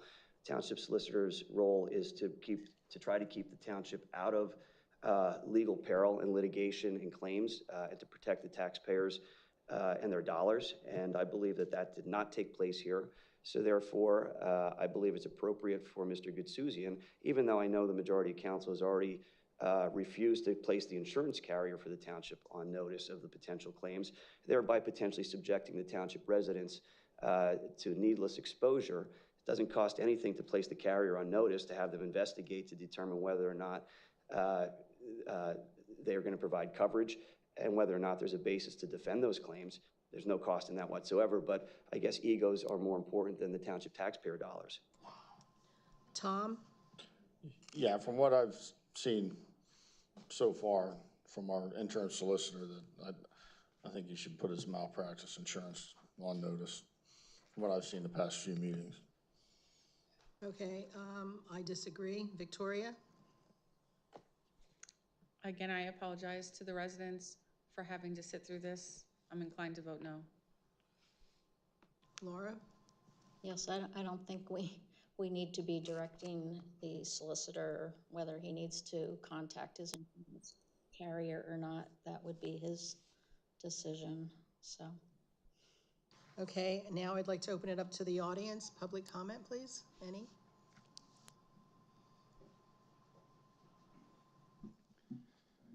Bruce Petrie, Reddington Road. I would just like to say that, you know, the council, as Mr. Bononis read, is responsible for the welfare of its citizens. But when he was in charge of the council as its president. I don't remember seeing any requests for water quality, geological surveys on the expansion of the landfill that was going to denude 275 acres of mature forest. Have to do with the solicitor putting himself on notice. His comment. It's only deforestation, allowing it. acres, not 275. He knows that. Go ahead, Bruce. Sorry for the interruption. I'm used to it. Just a line. So, you know, and the other thing is too, Mr. Bononis, you're making decisions as though you're the judge. And you know, as an attorney, you don't get to interpret the law, a judge does. So you don't sit up here and say it was against this and against that and for this and for that. A judge decides that. Now you can have an opinion, a legal opinion, but don't sit there and make it sound like it's the law, because it ain't. Thank you, Bruce. Well, I did read the law, sir. He read the law. You want to You're not state an your name attorney, for the though. record, please? Mark Ozimek, I guess apparently I need to read more law. Goodbye, bye. Gradeford was a wonderful place. Anyway, with the comments that Jason made about contacting the insurance company and the solicitor contacting his insurance company and putting them on notice that there could possibly be action taken against them for things that they do or they don't do, sounds to me, personally, this is the way I take it, that you're using scare tactics against the insurance company, and they're gonna look at the township, and they're gonna look at Mr. Gazuzian, and they're gonna say, do we wanna insure these people next year? You trying to scare them off? I mean, why don't They should be scared of Why don't that. you contact Mr. Policeman there, I can't see his name, Mates, and put it in notice, say you're gonna go to the club after you leave here tonight and get intoxicated, and he should sit and wait around the corner to bust you for DUI. Maybe run somebody down the road, too. That's out of order. What was that? Nothing. That was out of order. I didn't hear that. You repeat it? It was out of order. There's a gavel noise. Anyway, for the citizens of Lower Saucon Township, I hope you're smart enough to pay attention to what this man is doing and what comes out of his mouth. Okay, anyone else? Okay, may we have a roll call, please? I mean, just want to, No, I think we've got another. okay. I've been sitting there too long, getting stiff. I'm getting slow, Bob. Stiff. Mr. Bononis wants to talk about a surplus. This isn't the first year that there's been a surplus, but this is the first year he's talked about giving it back all of a sudden. Mr. Carochi, you suggested when they presented when Priscilla presented a DEP letter, and they suggested and took a vote on all the people they thought it should be sent to. I've got a suggestion. As you said to them, on the list of people that you want to notify about your claims, you and Mr. Bononis, why don't you put Biden Harris on it too? While you're at it, just a suggestion. Mr. Bononis is used to the people in his inner circle taking what he says as the oracles of God. There's one difference. God tells the truth. I've got others, but that's enough for now. Thank you. Anyone else? Okay, I believe the motion on the floor is to notify your malpractice insurance. That's the motion. That is the motion. Okay, can we have a roll call, please? Ms. DeLeon, how do you vote? No. Mr. Bononis? Any vote against this is just another cover-up. Just yet another cover-up. So I'm voting yes. Ms. Abdaf-Kader? No. Mr. Carochi? Yes. Ms. Ray? No. Motion does not pass. All right. I haven't yielded yet. As I recall, it was either at the January 2nd, 11th, or 17th meeting where the newly elected controller, Lynn Hill, offered some figures that I questioned that were very sketchy in my mind, as to her views of what the township budget is, and that there's a need to increase taxes. But at no time did she raise any concerns about the knowing inaccuracies of the budget. In fact, I brought that up to her, and I believe there was a resident that stood at the podium and said that the budget was off by $620,000, which was almost 10% of the township budget. So she didn't bring that up, and I believe as a controller, she should have. In addition to that, she didn't bring up the topic of the reserves being in excess of the 25%.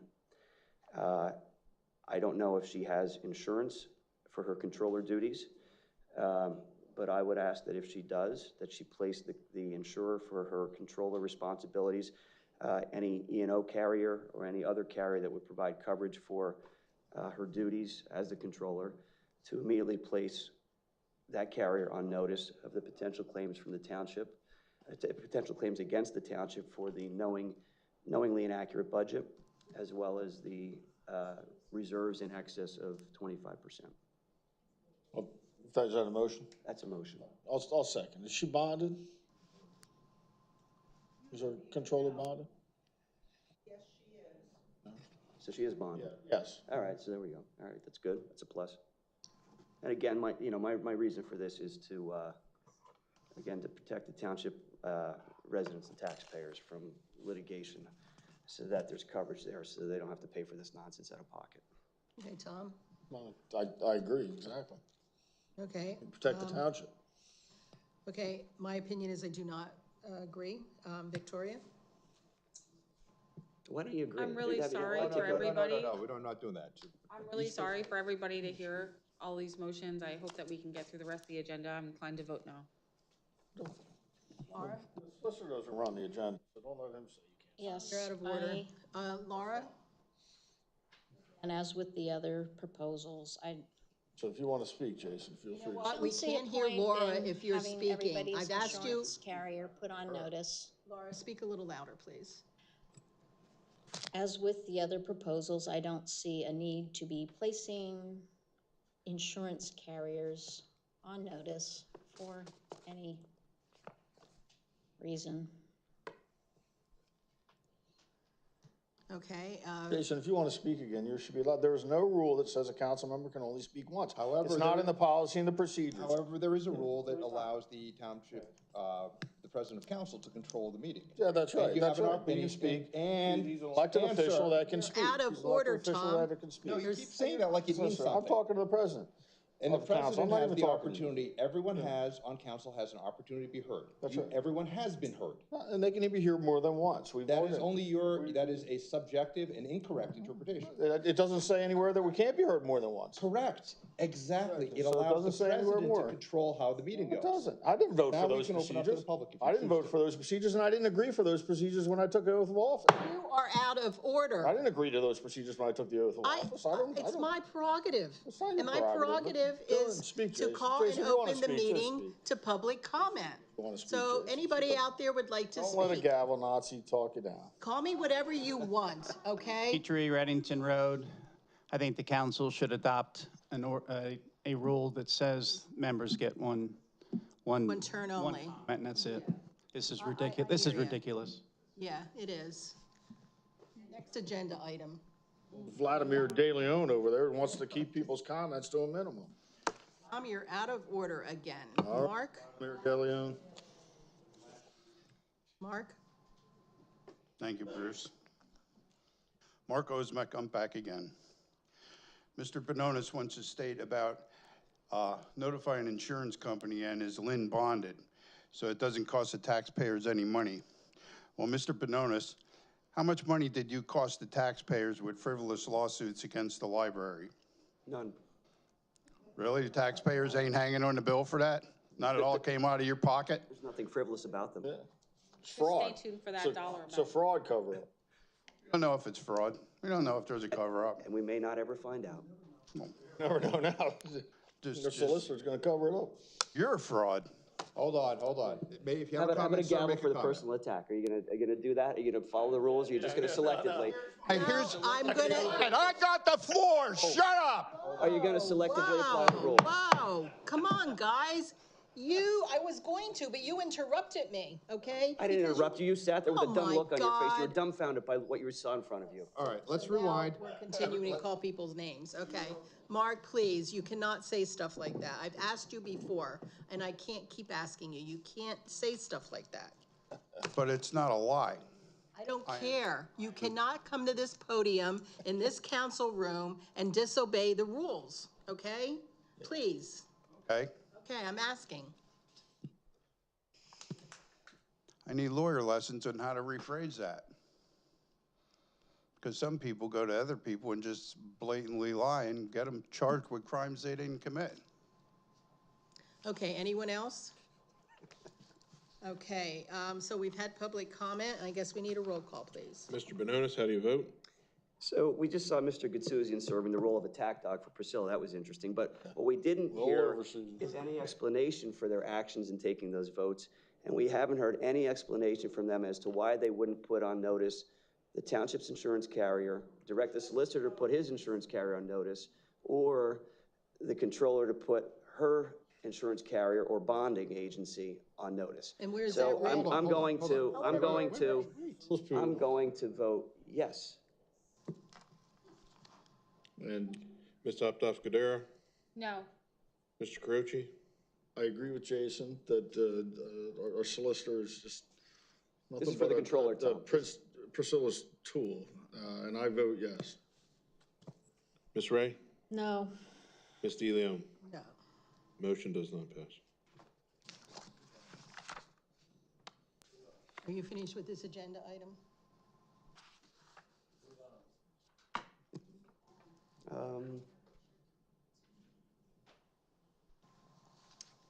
I'm finished with it for the moment for purposes of this meeting, but this issue is not done. Okay, moving on, authorization to prepare request for proposal for a township solicitor, which is again requested by Mr. Benonis. So I'll turn it over to you. Yeah, we had a solicitor. You got rid of the solicitor for 23 years. Then you got an interim solicitor who lasted all of, 15 days, 16 days? He was permanent, though. He was not The into. permanent solicitor. He was a permanent solicitor. Priscilla gave him the job right out. And now we have Mr. Gutsuzian, who is retained as an interim solicitor, who is more permanent than the last permanent solicitor. I brought up when Mr. Gutsuzian was here to apply for, I guess that's being generous, to go through the ceremony of applying for this when it was already handpicked. All of the concerns that I had, and in the interest of everybody's time, I'm not gonna go over that. If you're interested in that, you can go back to that January 17th meeting. I'm sorry, not January 17th. It was in the emergency meeting that was called on January, thank you, January 24th. It was a special meeting, not an emergency. Special meeting.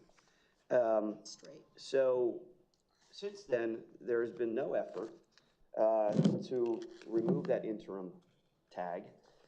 There's been no effort to identify a new permanent solicitor and to send out a request to anybody who might be interested in that position, who may be qualified.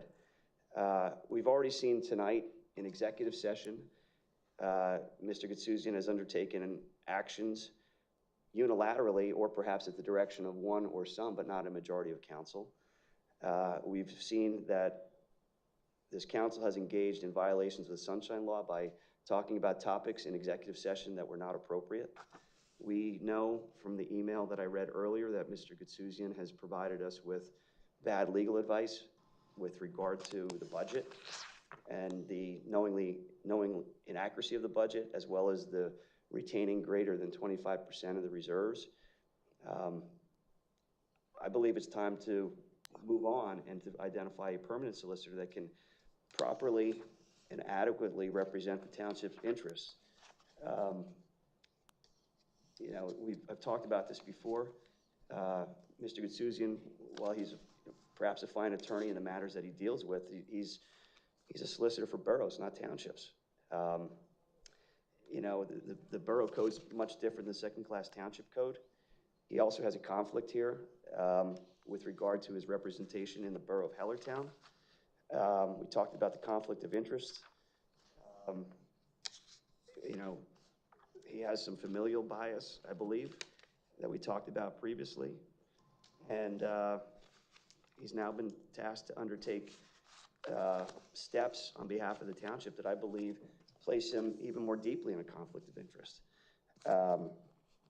Because of that, I think it's appropriate for this council to follow through on what it suggested it was going to do at that meeting, and that is to look for a permanent solicitor who will serve in a permanent role as solicitor to provide quality, unbiased opinions, legal opinions that will help to protect the township taxpayers. You know, if this council, the majority of this council is unwilling to do that, it's just yet another example of the lack of transparency and the lack of honesty to the public. Yet again, they create the illusion that Mr. Gitsouzian's status is going to be interim, but yet they really, when they did that, they really apparently had no intention to move forward and find a full-time replacement solicitor. And I believe that's misleading to the public and all those individuals who were here to hear about that topic. And you know, I think that the public should raise questions about this council's honesty toward them in that matter, as well as many other matters. That's all I have. Yeah. When you go back to that January 24th special meeting, it was to appoint an interim solicitor and to prepare requests for proposal for a township solicitor, which wasn't even done at the beginning of the year. There was no Tom, let me interrupt you. Tom, may I interrupt you? I make a motion for the township manager to advertise for a permanent solicitor on behalf of the township. I second that motion. And again, in that January 24th meeting on the agenda was the appointment of an interim solicitor and to put a proposal together for a permanent township solicitor to be advertised, which wasn't done in the beginning of the year when we had that solicitor that lasted 16, 17 days. I can't even remember his name now. And Mark Freed. Freed. And you know, that's was the assumption of appointing Mr. Gitsouzian, and that this would be advertised and put out there. There'd be a proposal. You hope that you get multiple replies to the proposal for people that would do it and what they would charge per hour. And that hasn't been done. That was really on the agenda on the 24th as part of this interim appointment. And all I think this motion is doing is really, to a certain extent, asking that be done. So we can see what's out there, so the township can get the best solicitor for this particular township. Hopefully one with some experience and knowledge of being a township solicitor, which is my understanding. Mr. Gitsouzian never was. He was a solicitor for boroughs, I guess. So I second the motion, and I don't see why.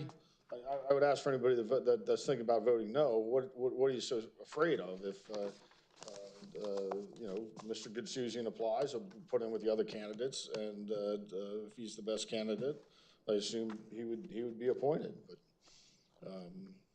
I don't know what you're so afraid of to advertise it and request proposals. Okay, I disagree. Victoria? Why? No, that's inappropriate. Hold on, that's inappropriate. You know it's inappropriate. So stop doing it, please. I have the right to ask why. You do not. Sure I do. Questions. You can always ask questions. We're an open council here. And Mr. Gitsouzian doesn't run the meetings, the president does. So I don't know why he thinks he does. Seems like he's getting a little frustrated. Okay, Tom, again, you're out of order. Victoria? Thank you. Take I your again medications, apologize to the residents that we have some, I would think redundant agenda items that have been addressed earlier in the year, and I'm inclined to vote no. Inclined to vote no, sorry. Okay, Laura? Why? Again, that's inappropriate. So, you know, you're cute with the why question, because let me say, everything happened in the last couple of years. We never got a why answer, so that's what you get also. I don't know why. I am not inclined to change solicitors at this point because there's been so much turmoil and we need to kind of have something steady for some period of time until we can, I don't know, get things accomplished. Okay, at this time, I'd like to open it up to the public. Oh, wait, she's, Kathy Pitchell McGovern, Lower Saucon Road in Hellertown. I have so many things to say. However, I believe the Borough of Hellertown just posted that you'll be resigning from the zoning board. Is that correct? Is that, it's here from I'm the? not gonna answer those questions, Oh, but you can tell us can't whatever answer? you like. Okay, I believe I saw this, that you're resigning from the Borough of Hellertown. I hope, as a citizen, I hope to represent us. I believe that's correct. Jason, for you to imply familial bias when Jennifer Zavacki and Mark Inglis was on this council is embarrassing. The way you treat your own council members is deplorable. You need to set a new motion, whatever it is. They get one chance to talk and they get their 3-minute limit that they had imposed on us. Thank you.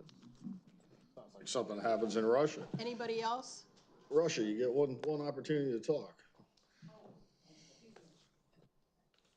Pardon me, I'm sorry, Kathy McGovern, pardon me. In my line of work, if I use a comment that is disrespectful, I will be fired. I understand that you're volunteers, but tonight I heard dumbass, these are quotes, dumbass council. Last 2 weeks ago was a stupid question from a stupid person. And tonight I heard Vladimir De Leon, and I believe I heard the word Nazi twice.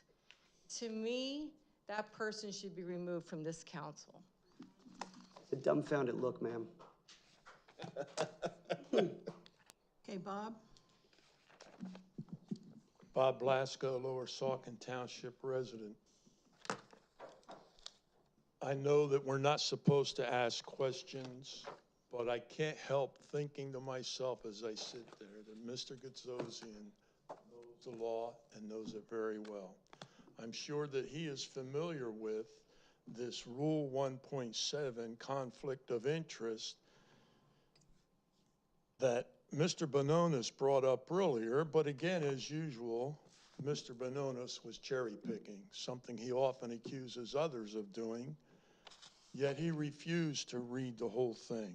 The questions I have are regarding that, but I'm sure Mr. Gazosian can figure out what they would be, and that he would answer in the affirmative that he feels that he could reasonably represent both clients at the same time without prejudice. That's only one of the 3 or 4 exceptions to the rule that Mr. Bononis brought up. Mr. Gazosian was accused of being Priscilla's attack dog. I believe it was by Mr. Carochi. How many of us sitting in this room can remember how Link Treadwell jumped into the ring for you, Mr. Bononis, at different times? There is a certain time limit that an interim solicitor has to commit one way or the other, from my understanding, and I don't believe Mr. Gazosian has reached that time limit, so I don't know what Mr. Bononis's big hurry is. And another question that I would have, which I know isn't going to be answered, but I don't recall any law being mentioned that states that an interim lawyer cannot become the permanent solicitor. I really see no reason to advertise, but I see no problem with it either, because I'm sure that Mr. Gazosian, from what I've seen, and others in this room and others on council agree that he's quite capable of handling it. Mr. Bononis, perhaps if he hadn't walked out, as he so often does, may have heard Mr. Gazosian testify to Mr. Carochi that, of course, you hit a horse where it hurts and it bucks, you know what I mean? Mr. Carochi, now my train of thought's lost, son of a gun.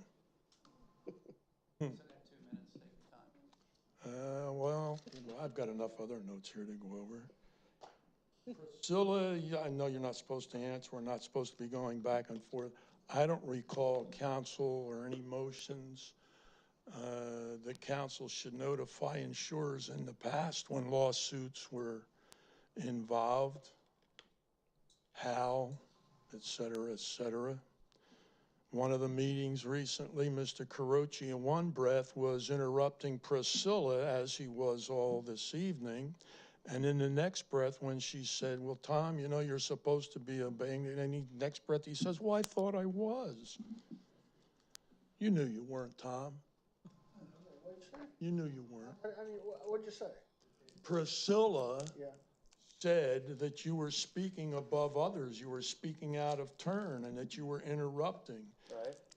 And Heard that part. okay, and in the next breath or so, when she reprimanded you for doing that and interrupting and speaking out of turn, you said, oh, but I thought I was. Was what? I thought I was Obeying the rules and not interrupting and doing the thing. Yeah, you did, buddy, because I just watched it again today. I always obey the rules. I always obey the rules. Watched it again today. One at a time. Always a boy. Got some prizes coming because this fella sitting here and you are not the only ones that can sit down and read the minutes or sit there and watch the YouTube videos of the meeting. One thing I am, it's a rule follower. Okay, next. Okay, comments, quiet, next. Ginger Petrie, 2626 Reddington Road. The only thing I have to say is that I wish the council luck in trying to hire a different solicitor, because any person that would even consider to apply for the job, all they have to do is listen to the last 3 or 4 meetings, and they might actually decide that you wouldn't possibly pay them enough money to put up with the crap that is going on in this room. That's all I had to say. You better dig deep in your pockets, because you're gonna really have to pay for somebody to put up with this abuse. And the abuse that you're giving that gentleman is wrong. He's just as smart, if not smarter, than everyone else in this room, and he should be respected. And remember one more thing. The women that were up here are picked with a bipartisan election. And so those of us that are Republicans would like our Republican representatives to act just as respectful as the Democrats. Thank you. Thank you. Okay, Mark, are you coming up again? Now you have to remember what I told you before, please.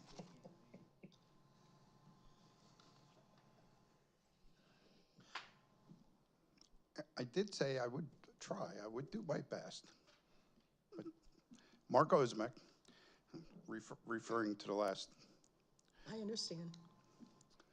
well, I wasn't the first one to bring up the word. The point in this right here is maybe Mr. Benonis is jealous and he wants his solicitor's job. No, thanks. Okay, anybody else before we do the roll? Overqualified. Okay, go ahead. Overqualified, Jason, sorry. I wouldn't vote for you.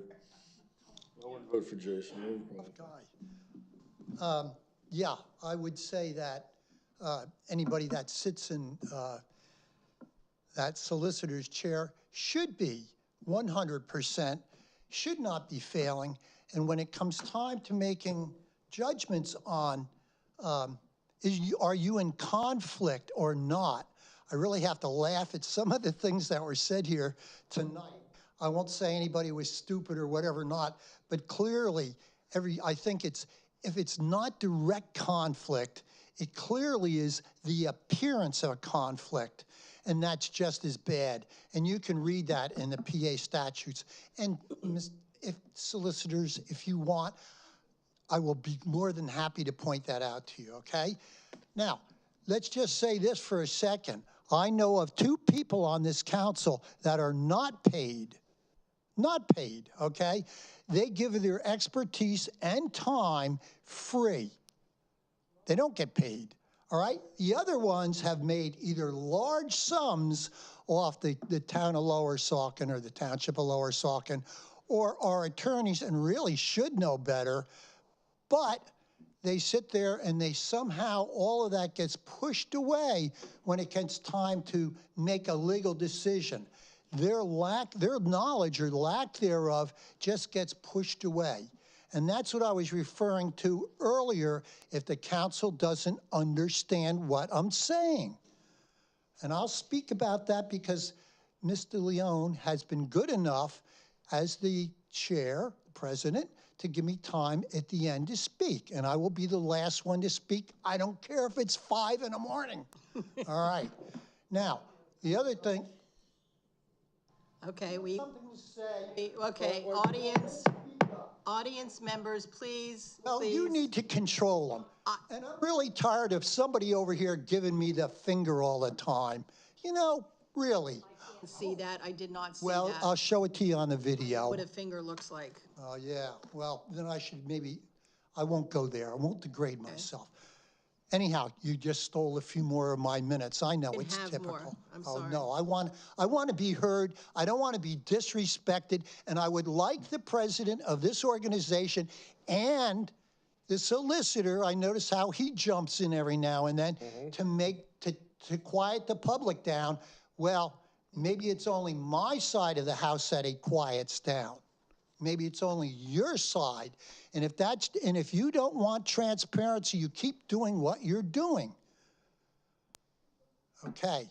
And I was very happy with you and the homeowners. Anyhow, I've lost my thought on that.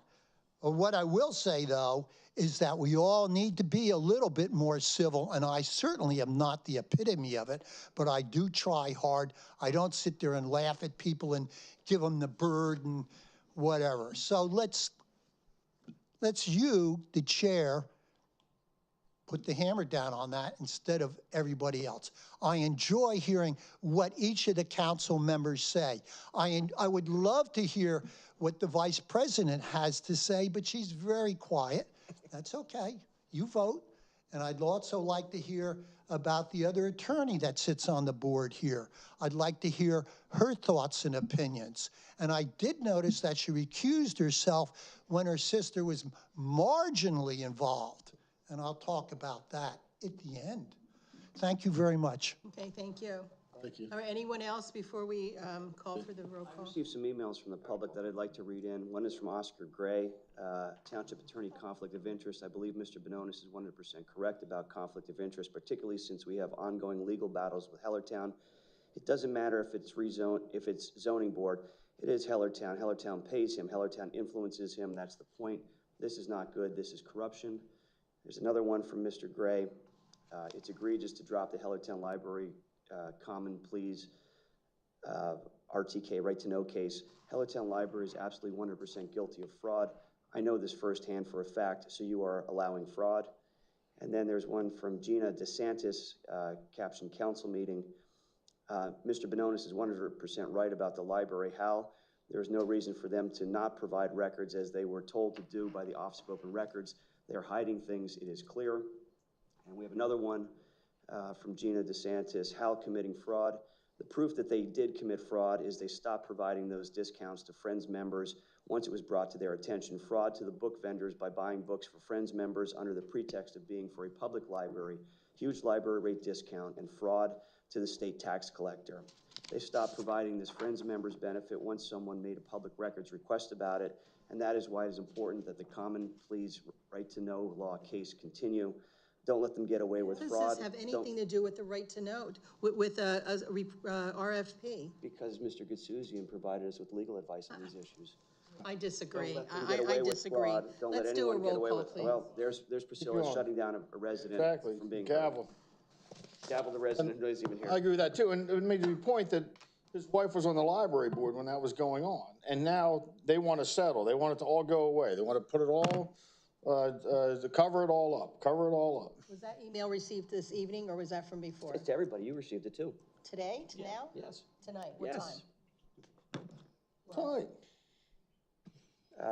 Well, we've got one at 6:59, another at 7:03, another at 7:18, another at 8:58. Oh, and another one. We don't sit on Oscar our phone Gray, during the meeting, again though. regarding town attorney conflict of interest. I agree with the speaker that basically said optics is important. there is an appearance of conflict of interest at least, and that is important. In my opinion, it is more than just optics. Okay, well, So you got them too, everybody got them, it's not secret. I know, but I'm running a meeting, I can't be checking my phone 18,000 times like you are. And I know, it's hard to multitask. anything read into the record is supposed to be sent to the manager before noon today. So that is the regulation. Just in case anybody wants to check me, you can go out in the hall and read resolution. It was whatever that is out paraphrasing. there. Okay, roll call, please. Request for proposal for a township solicitor to be sent out was the motion. Ms. Aptoff-Kadar? No. Mr. Caroci? Yes. Ms. Ray? No, I don't think this is the right time, no. Ms. DeLeon? No. Mr. Bononis? I'd like to thank Kathy Pitchell-McGovern for bringing to this council's attention the fact that Hellertown is apparently removing Mr. Gutsuzian. You would think we would hear that from the solicitor, but that was never shared with us, so thank you for that. Well, thank you anyway. Now, you also talked about familial bias with Mark Ingalls and Jen Zavacki. I have no idea what you're talking about. I'm not related to them. If you have any DNA information that suggests otherwise, Ms. McGovern, fine. you don't have to respond. This is the opportunity for Mr. Bononis to vote. And the other thing So let him is, vote. there was a comment about being respectful. I think it would be respectful if this council, who votes against this yet again, would say when they're gonna get around to it. When are they going to actually look to replace the interim solicitor with a full-time solicitor and submit it for a proposal? So based on that, I'm gonna vote yes. Motion does not pass. Okay. Next agenda item, discuss educational opportunities for volunteer board members. This was requested by Ms. Ray. Laura? Let me get this thing over here right. Okay, so, yes, I had mentioned this months ago, I guess, when I was out on the floor about training for board members, because at certain board meetings that I've attended, you could see that some of the members aren't really aware of some of the rules or some of the zoning information. And there is a lot of courses available all the time. So in particular, they put this in our packet for the Lehigh Valley Planning Commission, has a bunch of courses coming up that are appropriate for planning board members and zoning board members. And also, pretty much daily, the PSAT sends us an email, and there's usually always some sort of seminars and webinars mentioned on there as well. I don't think this information gets shared with people on these boards, though, so I think we should maybe make an effort to share this with board members, encourage them to attend. Most of the fees and costs for these are fairly nominal. And I do see in the budget, under zoning and planning, there is a line item in there for training and webinars, I think it was labeled. So we do have some budget, so I don't know that it ever gets used, though, for these other board members, so I would like to see us share this information, encourage those board members to attend some of these courses. It's the courses that we're taking right now with PSATs for boot camp, they call it, it is tremendously helpful. There's so much information. And getting to talk to other people on these boards in other communities, you can hear, how did they handle this situation and what did they do? So it's very good information. Better than trying to learn, by sitting on the board and watching what the other people do, so. Yeah, I agree. Would that be a motion, Laura? Yes, I'll second that. Can I just make Can a, you summarize that into a motion, though? I just make the motion to encourage and share information regarding educational training opportunities with our board members. Okay. Other discussion, Jason? Who seconded, sorry? Sorry, I did. You, okay. It appears to me that this Lehigh Valley Government Academy is an arm of Lehigh Valley Planning Commission. Lehigh Valley Planning Commission has taken positions with regard to Lower Saucon Township affairs that is ridiculous and adverse to Lower Saucon Township's interests. My concern is that if we pay for this sort of educational quote, educational programming. It's really going to be indoctrination to their groupthink and their positions that are adverse to Lower Saucon Township taxpayer interests. So that causes me concern.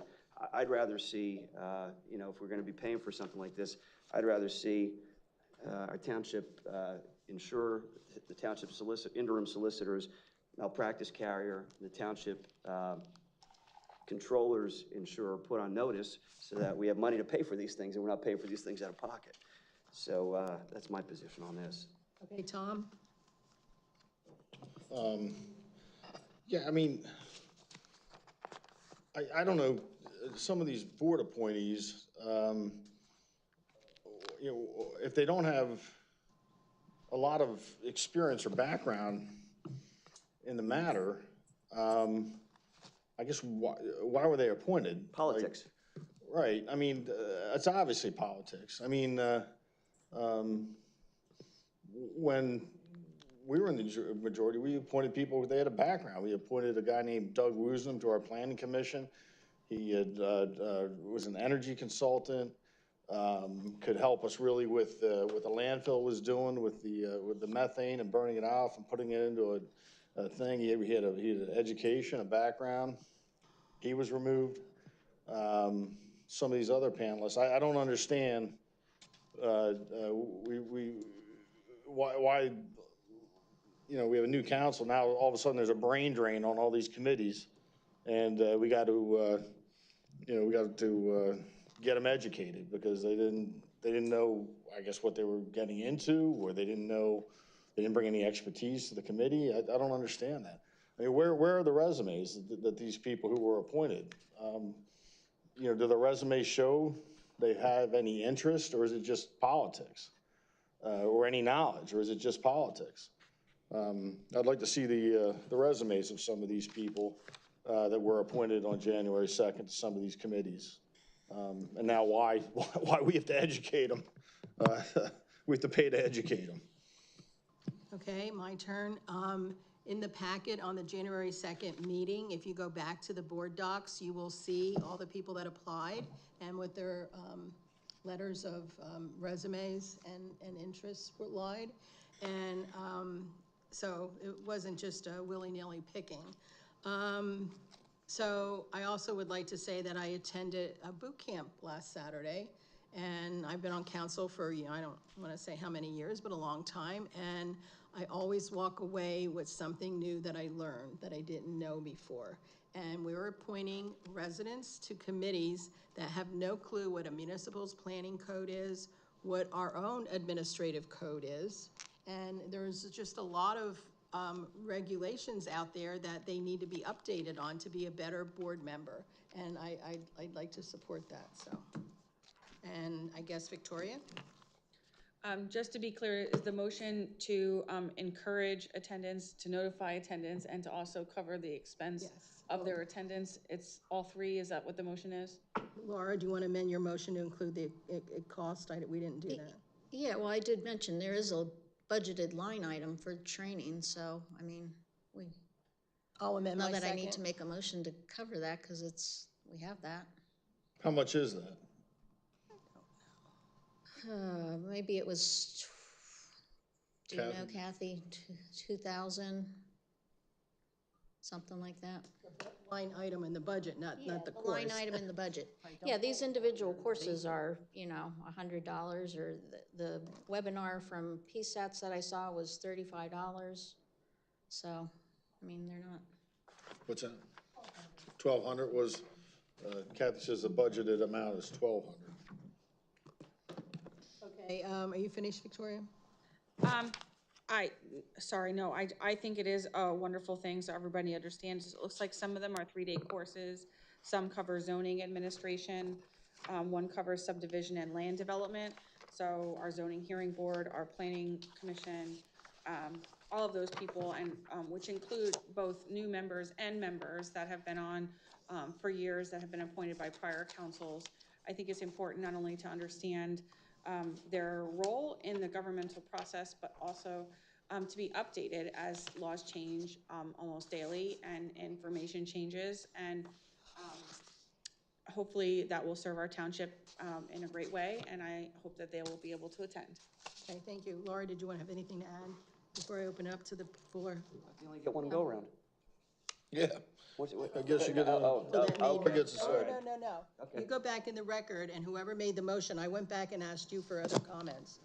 So with that, I'm gonna open it up to the floor. Oh, good. Oh, wait, she's beating you. Andrea Witchen. I have one question, Mr. Bononis and Mr. Carochi. What are you afraid of? People being educated on how to run a township?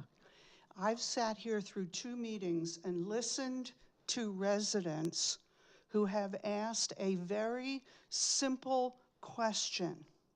What can the township do for me to help me in this situation? And whether you're reading your phone or not, Mr. Carochi, I will continue to speak. That's very rude. I don't let my children do that at the dining room table. They asked, what can the township do for me? And I have watched for 2 meetings now while all of the council has stumbled over the answer to that question. But whatever is in place right now, as far as the rules and the requirements for building houses, for having planning developments, for having septic systems, for zoning, all of those rules were put in place when you all, Mr. Carochi and Mr. Bononis, were in charge. So clearly, those commissions and those committees didn't know enough about what they were doing because there wasn't an easy answer for those poor residents who are getting screwed. You didn't know. And you didn't know because you don't know what you don't know. I 100% suggest that we encourage all people who volunteer to take part in appropriate education. There is nothing to be feared by learning new information, unless, of course, you don't want to know. I recommend that we not only encourage them, that we agree to pay for it, and then we also make it easy for them to find the information on how to go about doing that. Thank you. Okay, next. I'll tell you, I'm sorry, I don't want to wear out the microphone, and I know I'm really close. I was on the planning board in New Jersey for 10 years. It was required before you could vote on that board that you take at least 6 months of courses at Rutgers University, and that's not sufficient. If you didn't pass, you didn't get on the board. All right? Well, if you're going to do something, Laura Ray, I would suggest what you do is mandate before you bring people on board that they already have that knowledge or at least the interest in it. What did I hear the other day? Gee, the Parks Commission's going to go out because nobody knows where the parks are. Oh, really? I mean, and I'm dumbfounded. And sometimes some of the statements made by certain council people flabbergast me in terms of their lack of understanding of what's going on. All right? And yes, I do think that this solicitor has some interesting comments to make, but I also agree, and I've hired plenty of people in my day, I don't take anybody that doesn't have a resume that's verifiable. I don't leave it to, well, I think they did this or that. No, no, no. You make the phone calls and you find out who it is, who they are, how they vote, how they performed, and are they going to be a detriment to the organization, or are they going to be, like Mark, really very, very good, solid person? There's somebody that should never leave this podium. That's the one. Anyhow, I'll leave that alone. Require it. Don't say, gee, we're having tea time, show up. That doesn't work. And by the way, I still haven't heard, this is wonderful, 3 minutes. Still haven't heard from the EAC committee about this clear cutting of the entire slope of the mountain. And yet we have 2 council members who have attended those meetings, and we have no report. Hopefully, at the end of this meeting, we'll have one, and we'll understand what went wrong and how we missed it, okay? Because that's an EAC event, for instance. Thank you. Anyone else? Jennifer Helton, and I just would like to say that everyone that is a professional has continuing education, and you can always learn, and that's how you keep your certification, your law degree. You have to do it every year. This is inappropriate to even say that we have to have resumes and check it. We have good, hardworking people on our committees, and I think it's important that we continue to educate, and I'm grateful for any bit of training I can get. Thank you. Thank you.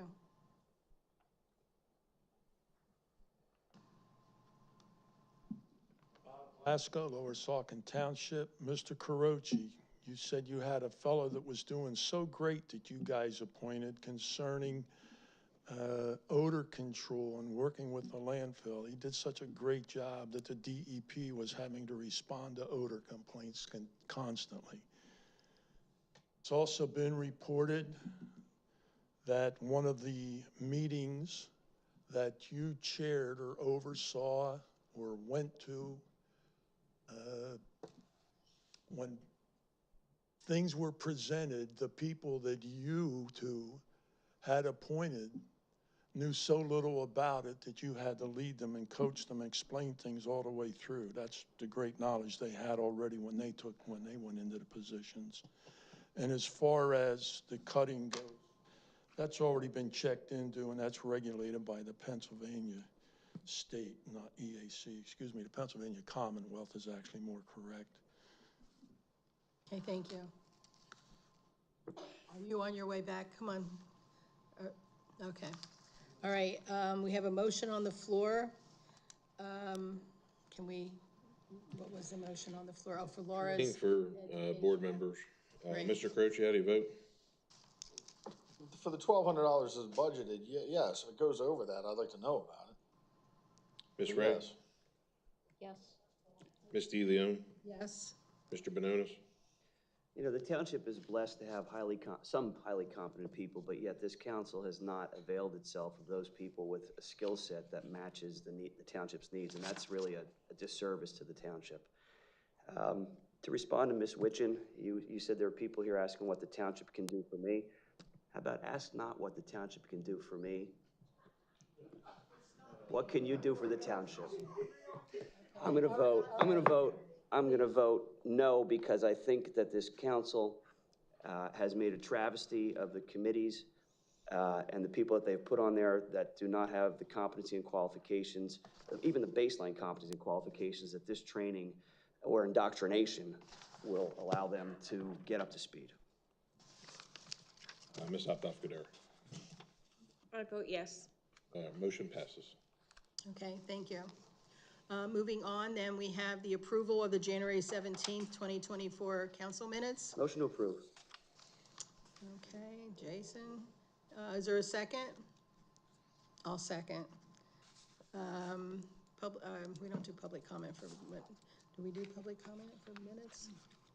Roll call, please. Ms. Ray, how do you vote? Yes. Ms. DeLeon? Yes. Mr. Bononis? There was no public comment on the minutes.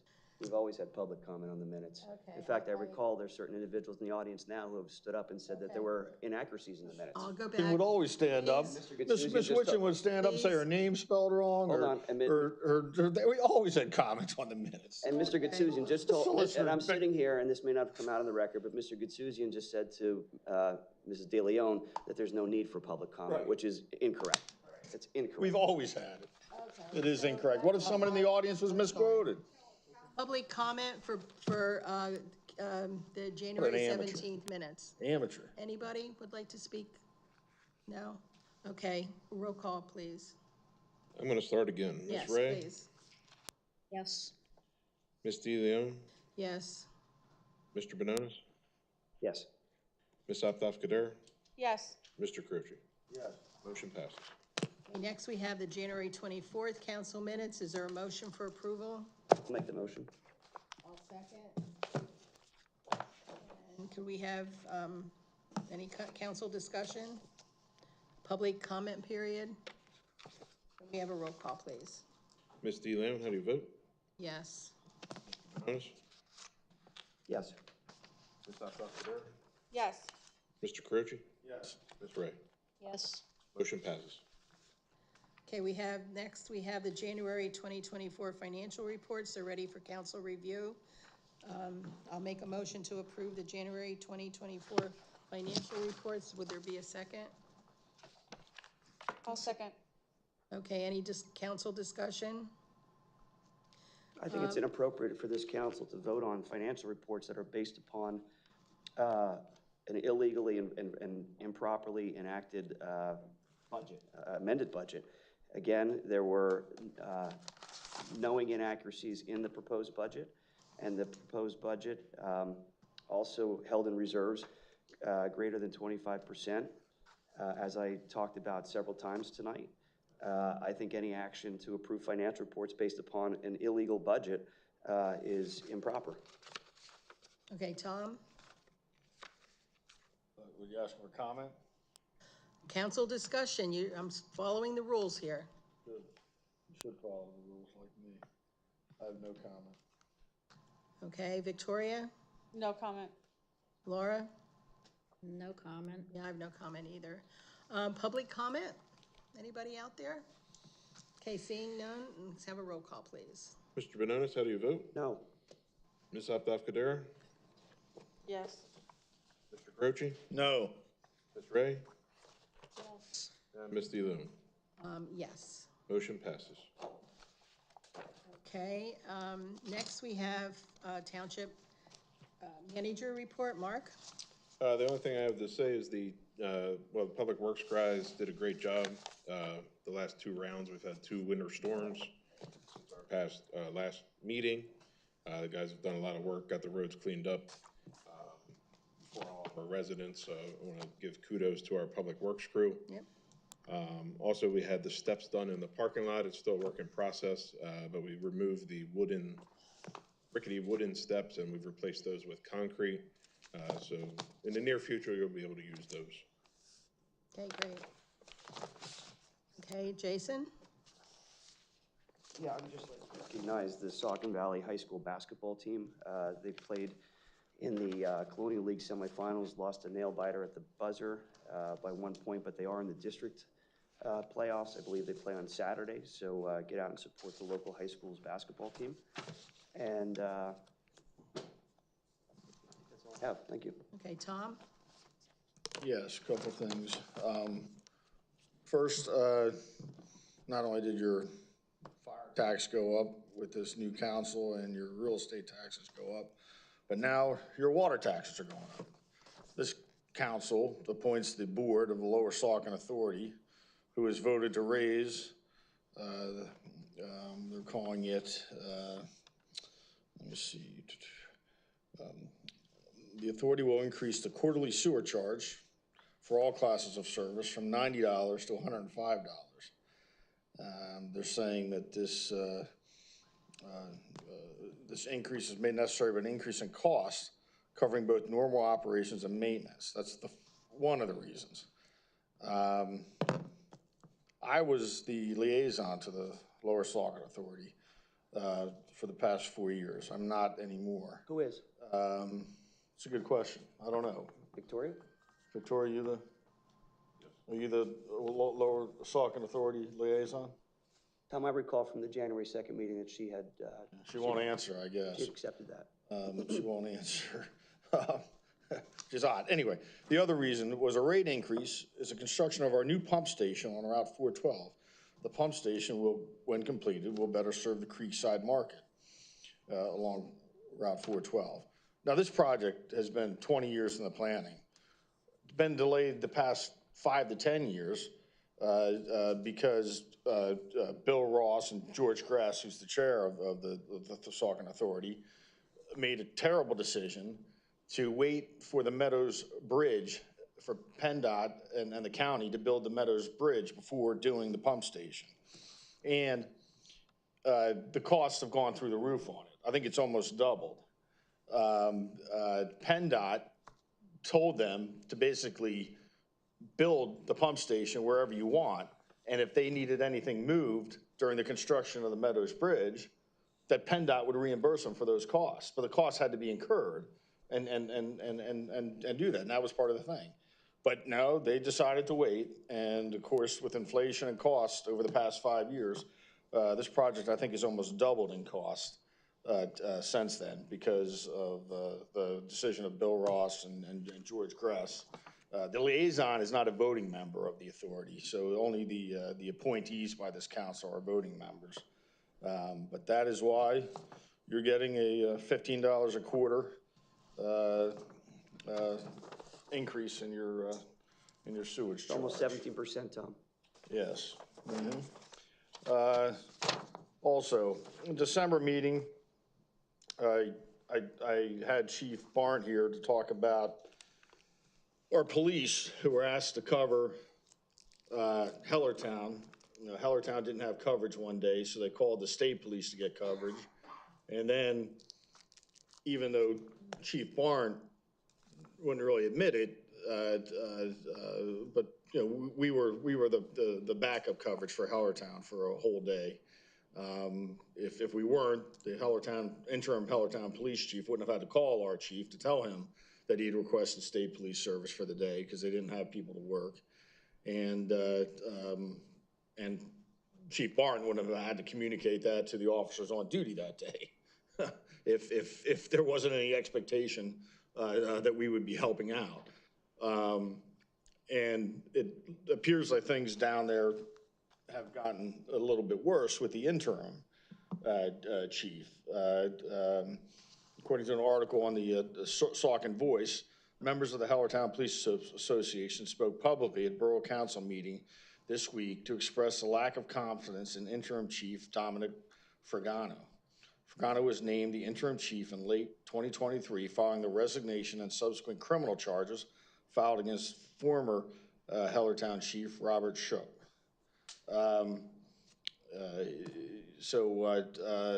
This Officer Donato for the association said, "Good evening, my name is Officer John Donato, current president of the Hellertown Police Association. The Hellertown Police Association took an official vote which resulted in unanimously that the members of our organization have no confidence in the interim chief, Dominic Fragano. The Hellertown Police Association is available for further discussion and details regarding this vote."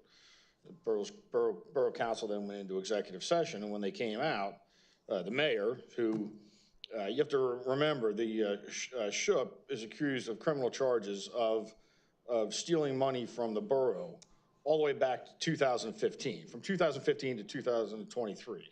So for 8 years, it went undetected by Mayor Heintzelman, Kathy Hartraft, Tom Rieger, uncaught. So, you know, they're right on the ball there. 8 years this guy's stealing money, according to the indictment, the criminal complaint. They have, Mayor Heintzelman says, "We have complete confidence in Dominic Fragano, the individual appointed as interim chief of police, and they're currently conducting an assessment of the police department by an outside group. As part of the process, they will interview every officer, and they've decided to stick with it. But they're not, you know, they're using state police service at least one time in November. Mark Hudson, are you aware of any other time since December that they've notified us that they were going to police state coverage instead of local coverage? Anytime in January or February so far? I think there was one evening right in that same time period, but I think it was December, January, or February? I think December, January? December, I think. So that's twice. They've notified us. Yes. At least twice. Yep. But you know, you're not the police chief. No, correct. At least twice. Our tax dollars have had to be used to cover Hellertown because they can't get the officers to show up.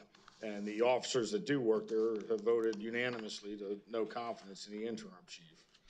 So I hope we can be mindful of our police officers putting Lower Saucon Township first. I know they will, and I know Chief Barnt will. I just don't know what outside pressure they'll receive from members of this council, our solicitor, and possibly our township manager to lend a helping hand, another Hellertown handout, if you will. So hopefully that won't happen, but I'd like to monitor that, and I would like for you to report to council when that happens, Mr. Hudson. And let me see, there was one other thing. Oh, it had to do with, Kathy, you gave us a breakdown of the solicitor invoice breakdown, right? Solicitor invoice breakdown? Okay. Jason made a right-to-know request, and I've had a chance to look at some of them. Our permanent solicitor that lasted 16 days was doing work for the township in November and December of 2023. He prepared a resolution for the January 2nd meeting. This was according to Mark Hudson. And we have emails back and forth with him and Priscilla and other members of council where he is preparing to work. So he wasn't voted on yet, it wasn't appointed yet. Where are his invoices on this solicitor invoice breakdown? We have not received any invoices from him. You've not received any invoices from him from at all? Okay. Okay. So all of these solicitor invoices, I mean, how they're links? Okay. Yeah, that's 2023 breakdown. Too. What's that? Eckerd Siemens as well. And right, and Eckerd 2023 summary. Right, it's a 2023 summary, but the emails show that the coordination between the three Democratic members of council, as two of them weren't sworn in at that time, and this Mark Freed, and him doing work before he was appointed solicitor. And I guess my question is, if that is billed for, how would that be handled? He wasn't hired by anybody yet, but he was being assigned work by Priscilla in emails and did work. He did work in preparation for the January 2nd meeting. I believe he sent a resolution or an ordinance change. What was that, Mark? He sent a resolution for the public comment, but we have not received a bill from Mr. Freed or yeah, I can't say the name. Well, if we do, I'd like to know about it, because I'd like to know how we're paying somebody who wasn't approved to work on behalf of the township prior to January 2nd. If we receive a bill, we'll bring it to council. That's all I ask. You bring it to my attention. I thought it was very shady of Priscilla to do that. All right, that's all I have. It's been fun. Victoria?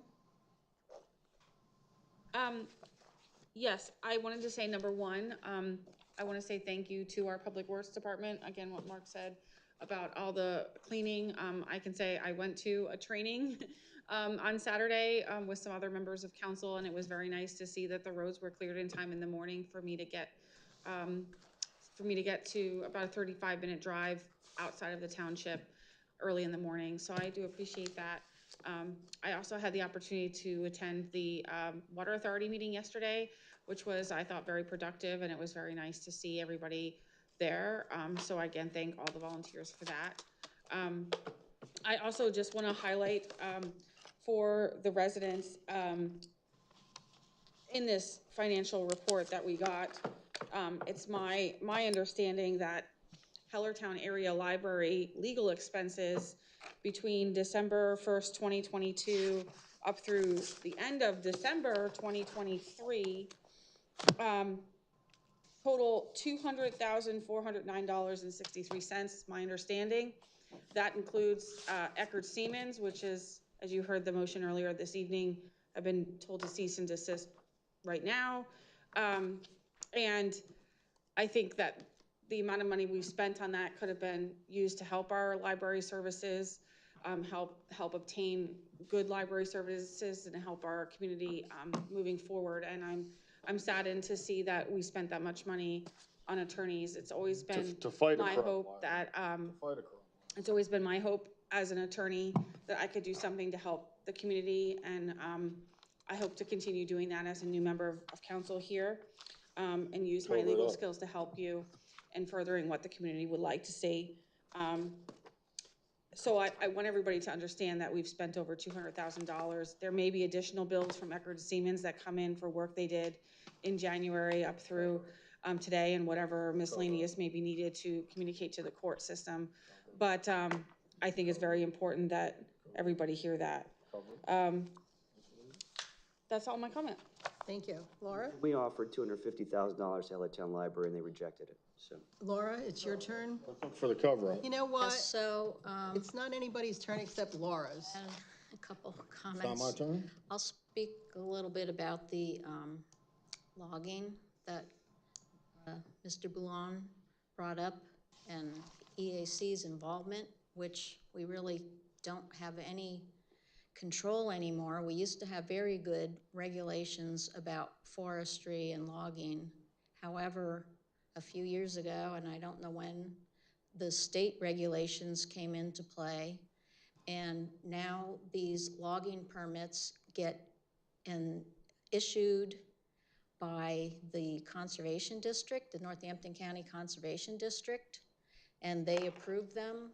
So they send us a copy of the plan and tell us what they're doing, but we don't have any say in telling them to do less.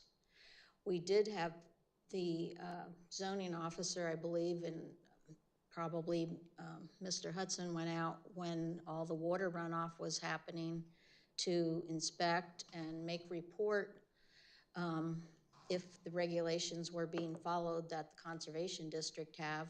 And then that's all we could do on that. The EAC really can't do anything. We can't re-up our zoning regulations that we used to have on logging because the state took that out of our hands. I also want to mention, so this month we had our EAC meeting canceled because that was a snowy day, and I just wondered if maybe there was a possibility that we could, and I don't know how we would do it, but have option for doing Zoom meetings sometimes when it's a case like that. Hopefully we won't have a situation with snow again for the rest of the year, but I know one night we had a rain situation where we got canceled out too. So it'd be nice to have that option so that we wouldn't just have to drop everything.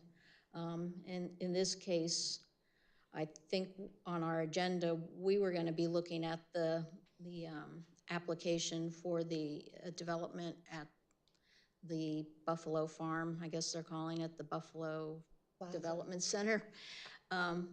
So we actually missed our turn on that, so it kind of worked out good, I guess, that it got pulled off the agenda by the applicant, so we'll have another shot to at least give our input and review those plans.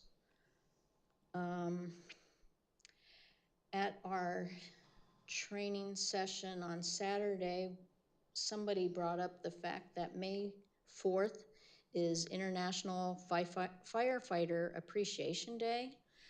We thought maybe we could possibly do something to recognize our volunteer firefighters on that day. No particular idea, but maybe I'll bring it up at Parks and Rec when I attend their meeting. What day is that, Laura? May 4th. May 4th. This Saturday. It's on a Saturday. And let's see if I had any other. I think those were all my reports for tonight.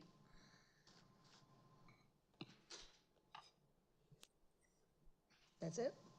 Yes. Okay, thank you. I attended a boot camp, which is 2 out of the 3 sessions on this past Saturday. This coming up Saturday, there's another one. They're very beneficial, so I really always walk away with something that I didn't know. So then I also want to let everybody know that I support the spirit of the right to know law and the public's right to obtain information from governmental agencies. I know how frustrated I felt as a resident prior to the law in trying to attain information.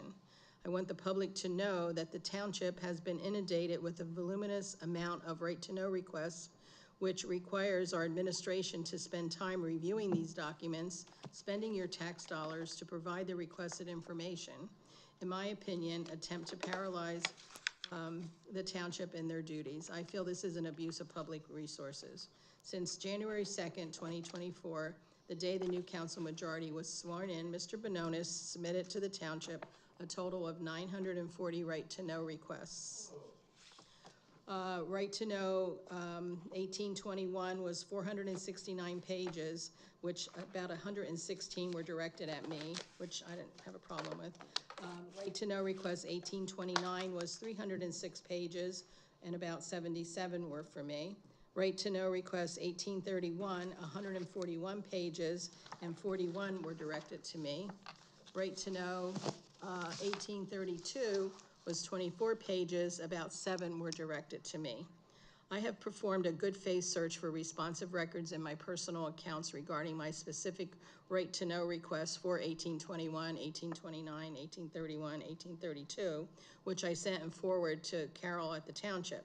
I have complied with all the requests and have done so the best of my knowledge and belief after a reasonable investigation. I am doing my job as an elected official, and obviously the voters thought so this past election. I also feel that the public should know how a certain council member, Mr. Bononis, is spending tax dollars under the guise of the right to know law. In speaking with staff at the PA Office of Open Records, they were unaware of another state agency receiving that many right to know requests from one person. I will continue working to restore library services, proper oversight of the landfill, and balancing proper zoning to the needs of the residents while balancing their quality of life. So with that, move on to solicitors. No report. Engineer, he snuck out, okay. And now we open it to public comment. So would somebody, go ahead, because I know Mr. Ballon wants to go last, so, woo. You, Mark. Diane Hollowell, Highland Drive. Just real quick, I put in, you were upset your tax dollars are going to Hellertown? Well, I really didn't appreciate my $50,000 of tax dollars going to another county. All right, Mark, you don't have to read my letter because I am here tonight because we're not here till 2. The following is a letter I submitted to the Morning Call. Unfortunately, it didn't get published before this meeting, so I'd like to read it for the record. And this is my 200 words. If you are looking for some good entertainment, Abbott and Costello style, please watch Lower Saucon Township meetings on YouTube. Since the 3 new council members who won by a huge majority of votes have been in office, the remaining 2 have turned these meetings into a clown show. No respect when citizens talk. Eye rolls, shuffling of paper, interrupting others. They are the definition of a bully and a sore loser. Our township deserves better. Under their old leadership, they have left a record of destroying the once mutual partnership between Hellertown and Lower Saucon. We lost a library and a compost center. They pushed for a bigger landfill, and they gave us a $3 million ball field. And to quote one of the losers, stop wasting everyone's time and money. Taxpayers deserve better. He just needs to follow his own advice. An 8-hour-long meeting, they set a record. It was amusing that they walked out when the ladies who won that election by a landslide were sharing residents' emails.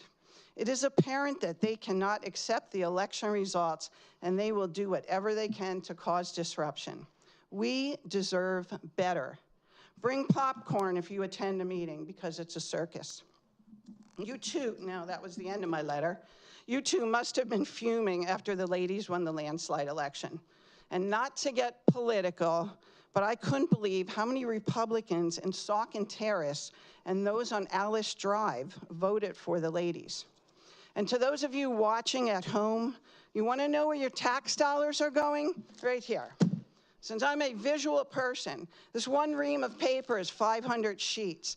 These 2 reams now represent the over 900 sheets of paper that were sent to the township by Mr. Bononis for right-to-know requests. And yes, he has that right, but it just gives the appearance of a little child not getting her way. Your family must be very proud of you. So instead of our township manager working on things to better our township, he is working against a timeline to go through 900 pages of requests. Please just get over it and stop acting like a child. And to quote you, Mr. Bononis, grow up. And for Mr. Carochi, you are a fine example to our junior councilman. I'm so glad he's not here to hear you call Miss De Leon a dictator. And how many times did you say Nazi tonight? It's gavel Nazi, and thank Yes. Thank you. You are such a, oh my gosh. We have to take TikToks of this and post it and see how many hits we can get. And as Mr. Bononis would quote, if you have any shred of dignity, and I'll end with, if you do have any shred of dignity, you would step down and let the position be filled by township residents who want to better this community. And Mr. Hudson, I'll leave these here for you because you probably need it. And he's gonna give you more. Okay, everybody. All right, does anybody else want to go? Because okay, one more person. I promised you last. Hi, Bob McKellen, Lower Saucon Township. First of all, I want to thank the guys that plowed our streets too. They did a good job. We had a tree down. We had power out for about 10 hours. It got hooked again. And one of the boxes on the thing, Mark, I don't know if you have any way to get a hold of people, but they left the electrical box wide open with the weather coming tomorrow. Can you email me where?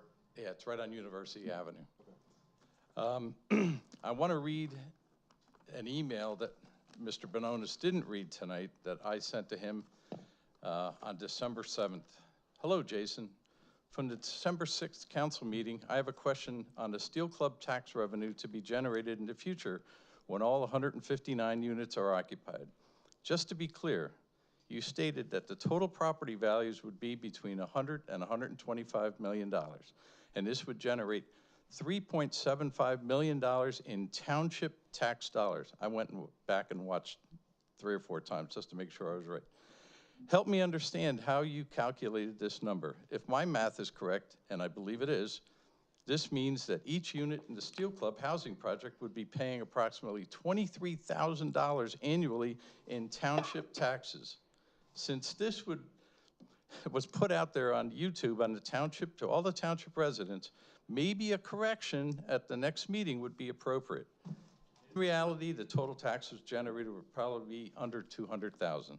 Thank you for reading my concern. Bob McKellen, Lower Saucon Township resident. Thank you.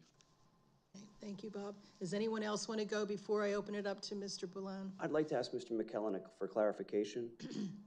Sir, can you cite to me the page and line number of the council meeting minutes from that meeting where I said that the taxes were Lower Saucon Township local taxes only? About minute 52 of the minutes, and you'll see it on YouTube, and I went back and forth, and that's exactly what you said. You didn't say what your friends at Saucon Voice said, where they said township, school taxes, all that. See, sir, there's multiple taxes, as you probably know. There's county taxes, there's school district taxes, there's local taxes. Tax only, that's all you mentioned.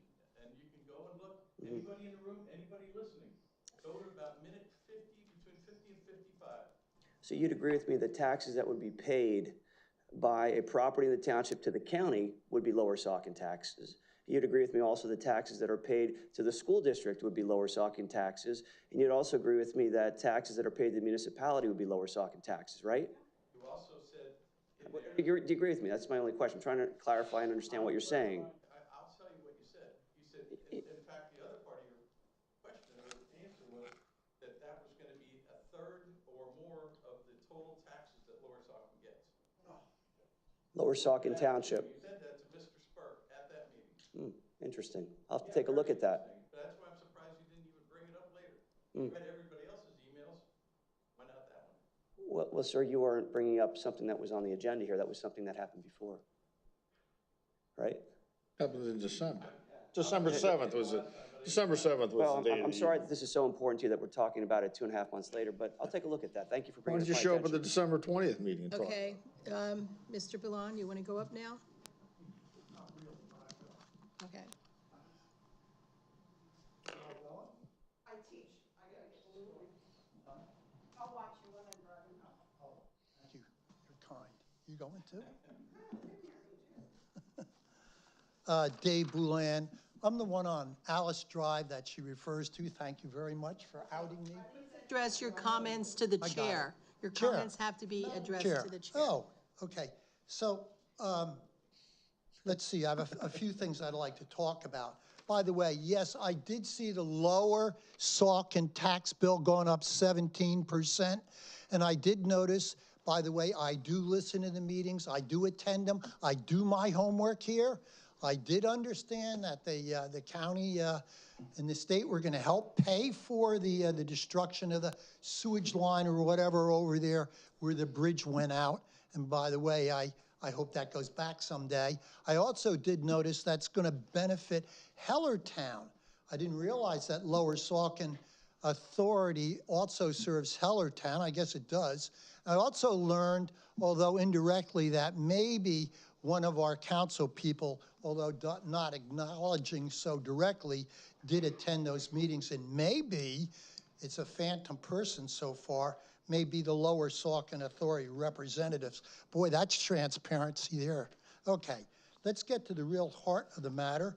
I'm still interested very much in this issue of the problem of people on the council speaking out when their property is directly involved. And you know who we're talking about here. What really bothers me, though, is that the two letters to the Committee on Ethics, two letters, okay? I was told there was only one, and I asked for the letter that the sender sent to the Ethics Committee so I could see what the request was, but I was not given that. I was told no. And as a matter of fact, when I asked for the first letter back from the Ethics Committee, it was no. And I asked Mark, could I get it? And he said he did not have it, as best I can recall. Let's move on. Showed up the other day, and now there's two letters from the Ethics Committee saying no conflict of interest. But then, as the meeting moves along, there's a few questions about, well, is this ethical or not for somebody who has a conflict, doesn't want a certain thing, to stand up and talk about it ad nauseum. And so here we are. Now, all of a sudden, there's a direct handoff of the gavel to a solicitor that's not fully invested in some shape. We're still trying to determine what his status was. She gives that to him to run the meeting. Oh, this is wonderful. Not an elected official. She, the president, doesn't hand it off to she, the vice president, but instead gives it to the attorney, who we already believe there may be a problem there. So what's going on here? You looking at each other. Well, that's cute. I thought you were supposed to pay attention to me. Give me some kind of honor, honesty, transparency. It's not happening. Whatever this woman said, okay? Yes, I live on Alice Drive.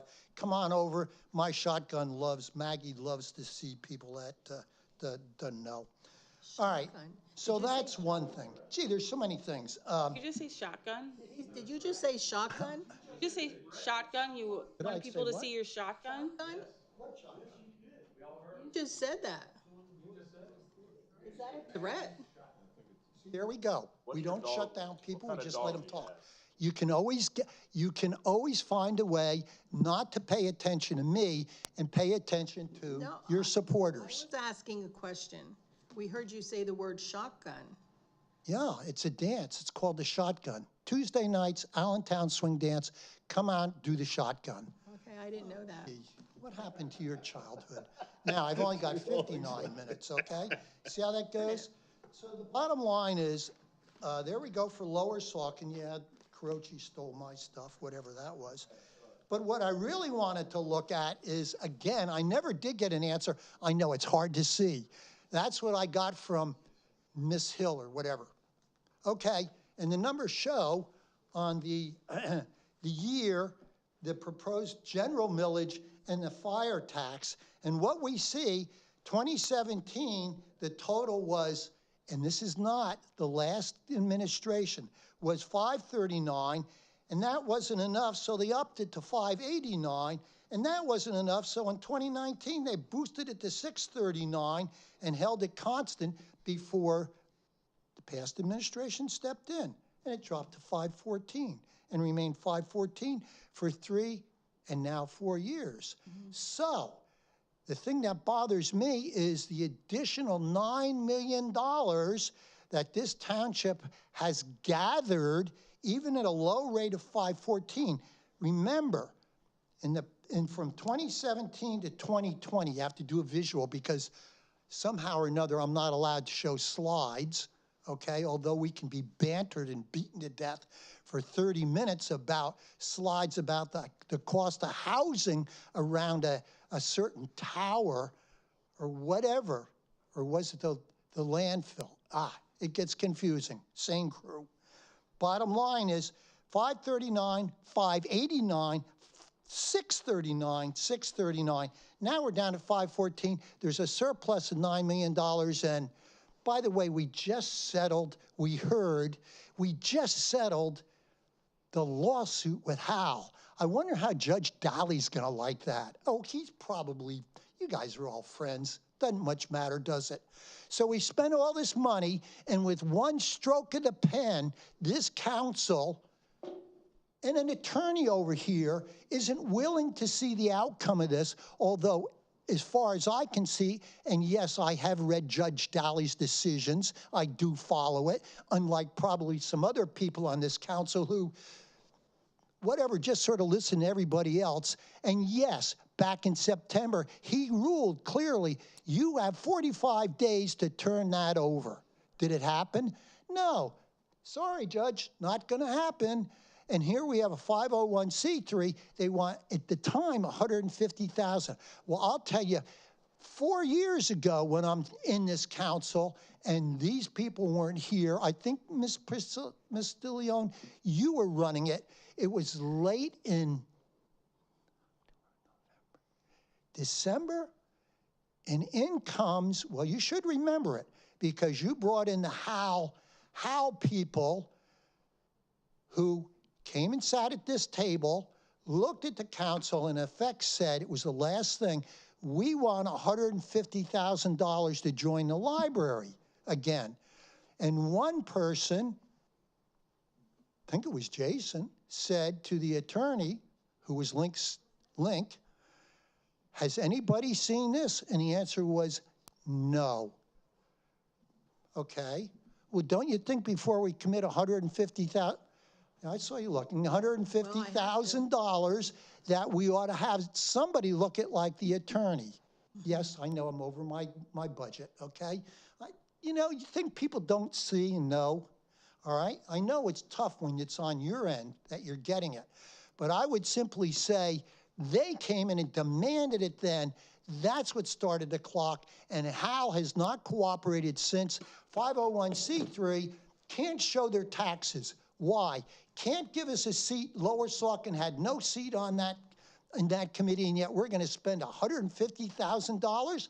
And then we find out very simply that for 1 year, any resident of Lower Saucon could go to Hellertown and for $40 pick up a library pass and do anything they wanted to, bring it back, get fully reimbursed. And what did that cost our township?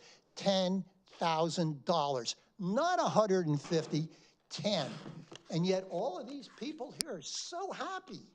Well, gee, I'd like to put some of the burden on them and let them pay the $150,000. So I, who have no kids, I who go to the Bethlehem Library, who, by the way, 12 years prior to that, you said over your dead body we were never going to that little Hal library. You did, didn't you? Yeah, I see you shaking. Okay, but here we are, and now you're fighting tooth and nail to make sure Judge Daly and all his legal people and all of that money that was spent, it's a blackboard, you just erase it. It never happened. And you, lawyers, some of you, just go right along with that like it doesn't matter. Yeah, you can do it. You're politicos. There's a lot of corruption. We see it every day on a TV. No, my son didn't do it. Whatever. okay? So no, I'm not pleased, and I really ask you, do not let this attorney tell everybody everything's hunky-dory, because it's not. This is going to get around even to the people on Alice Drive. I thank you for the time. Cover-up. Okay, thank you. Thanks for talking about the cover-up. Okay, I'm just gonna ask one more time, is there anybody else out there that would like to speak? Okay, with that then, I guess we're at the adjournment time. Is there a motion for adjournment? I make a motion. Okay, Victoria, Laura, is that a second? Okay, all in favor? Aye. Aye. Okay, motion passes, and the time is 10:11 p.m. Thank you, everyone.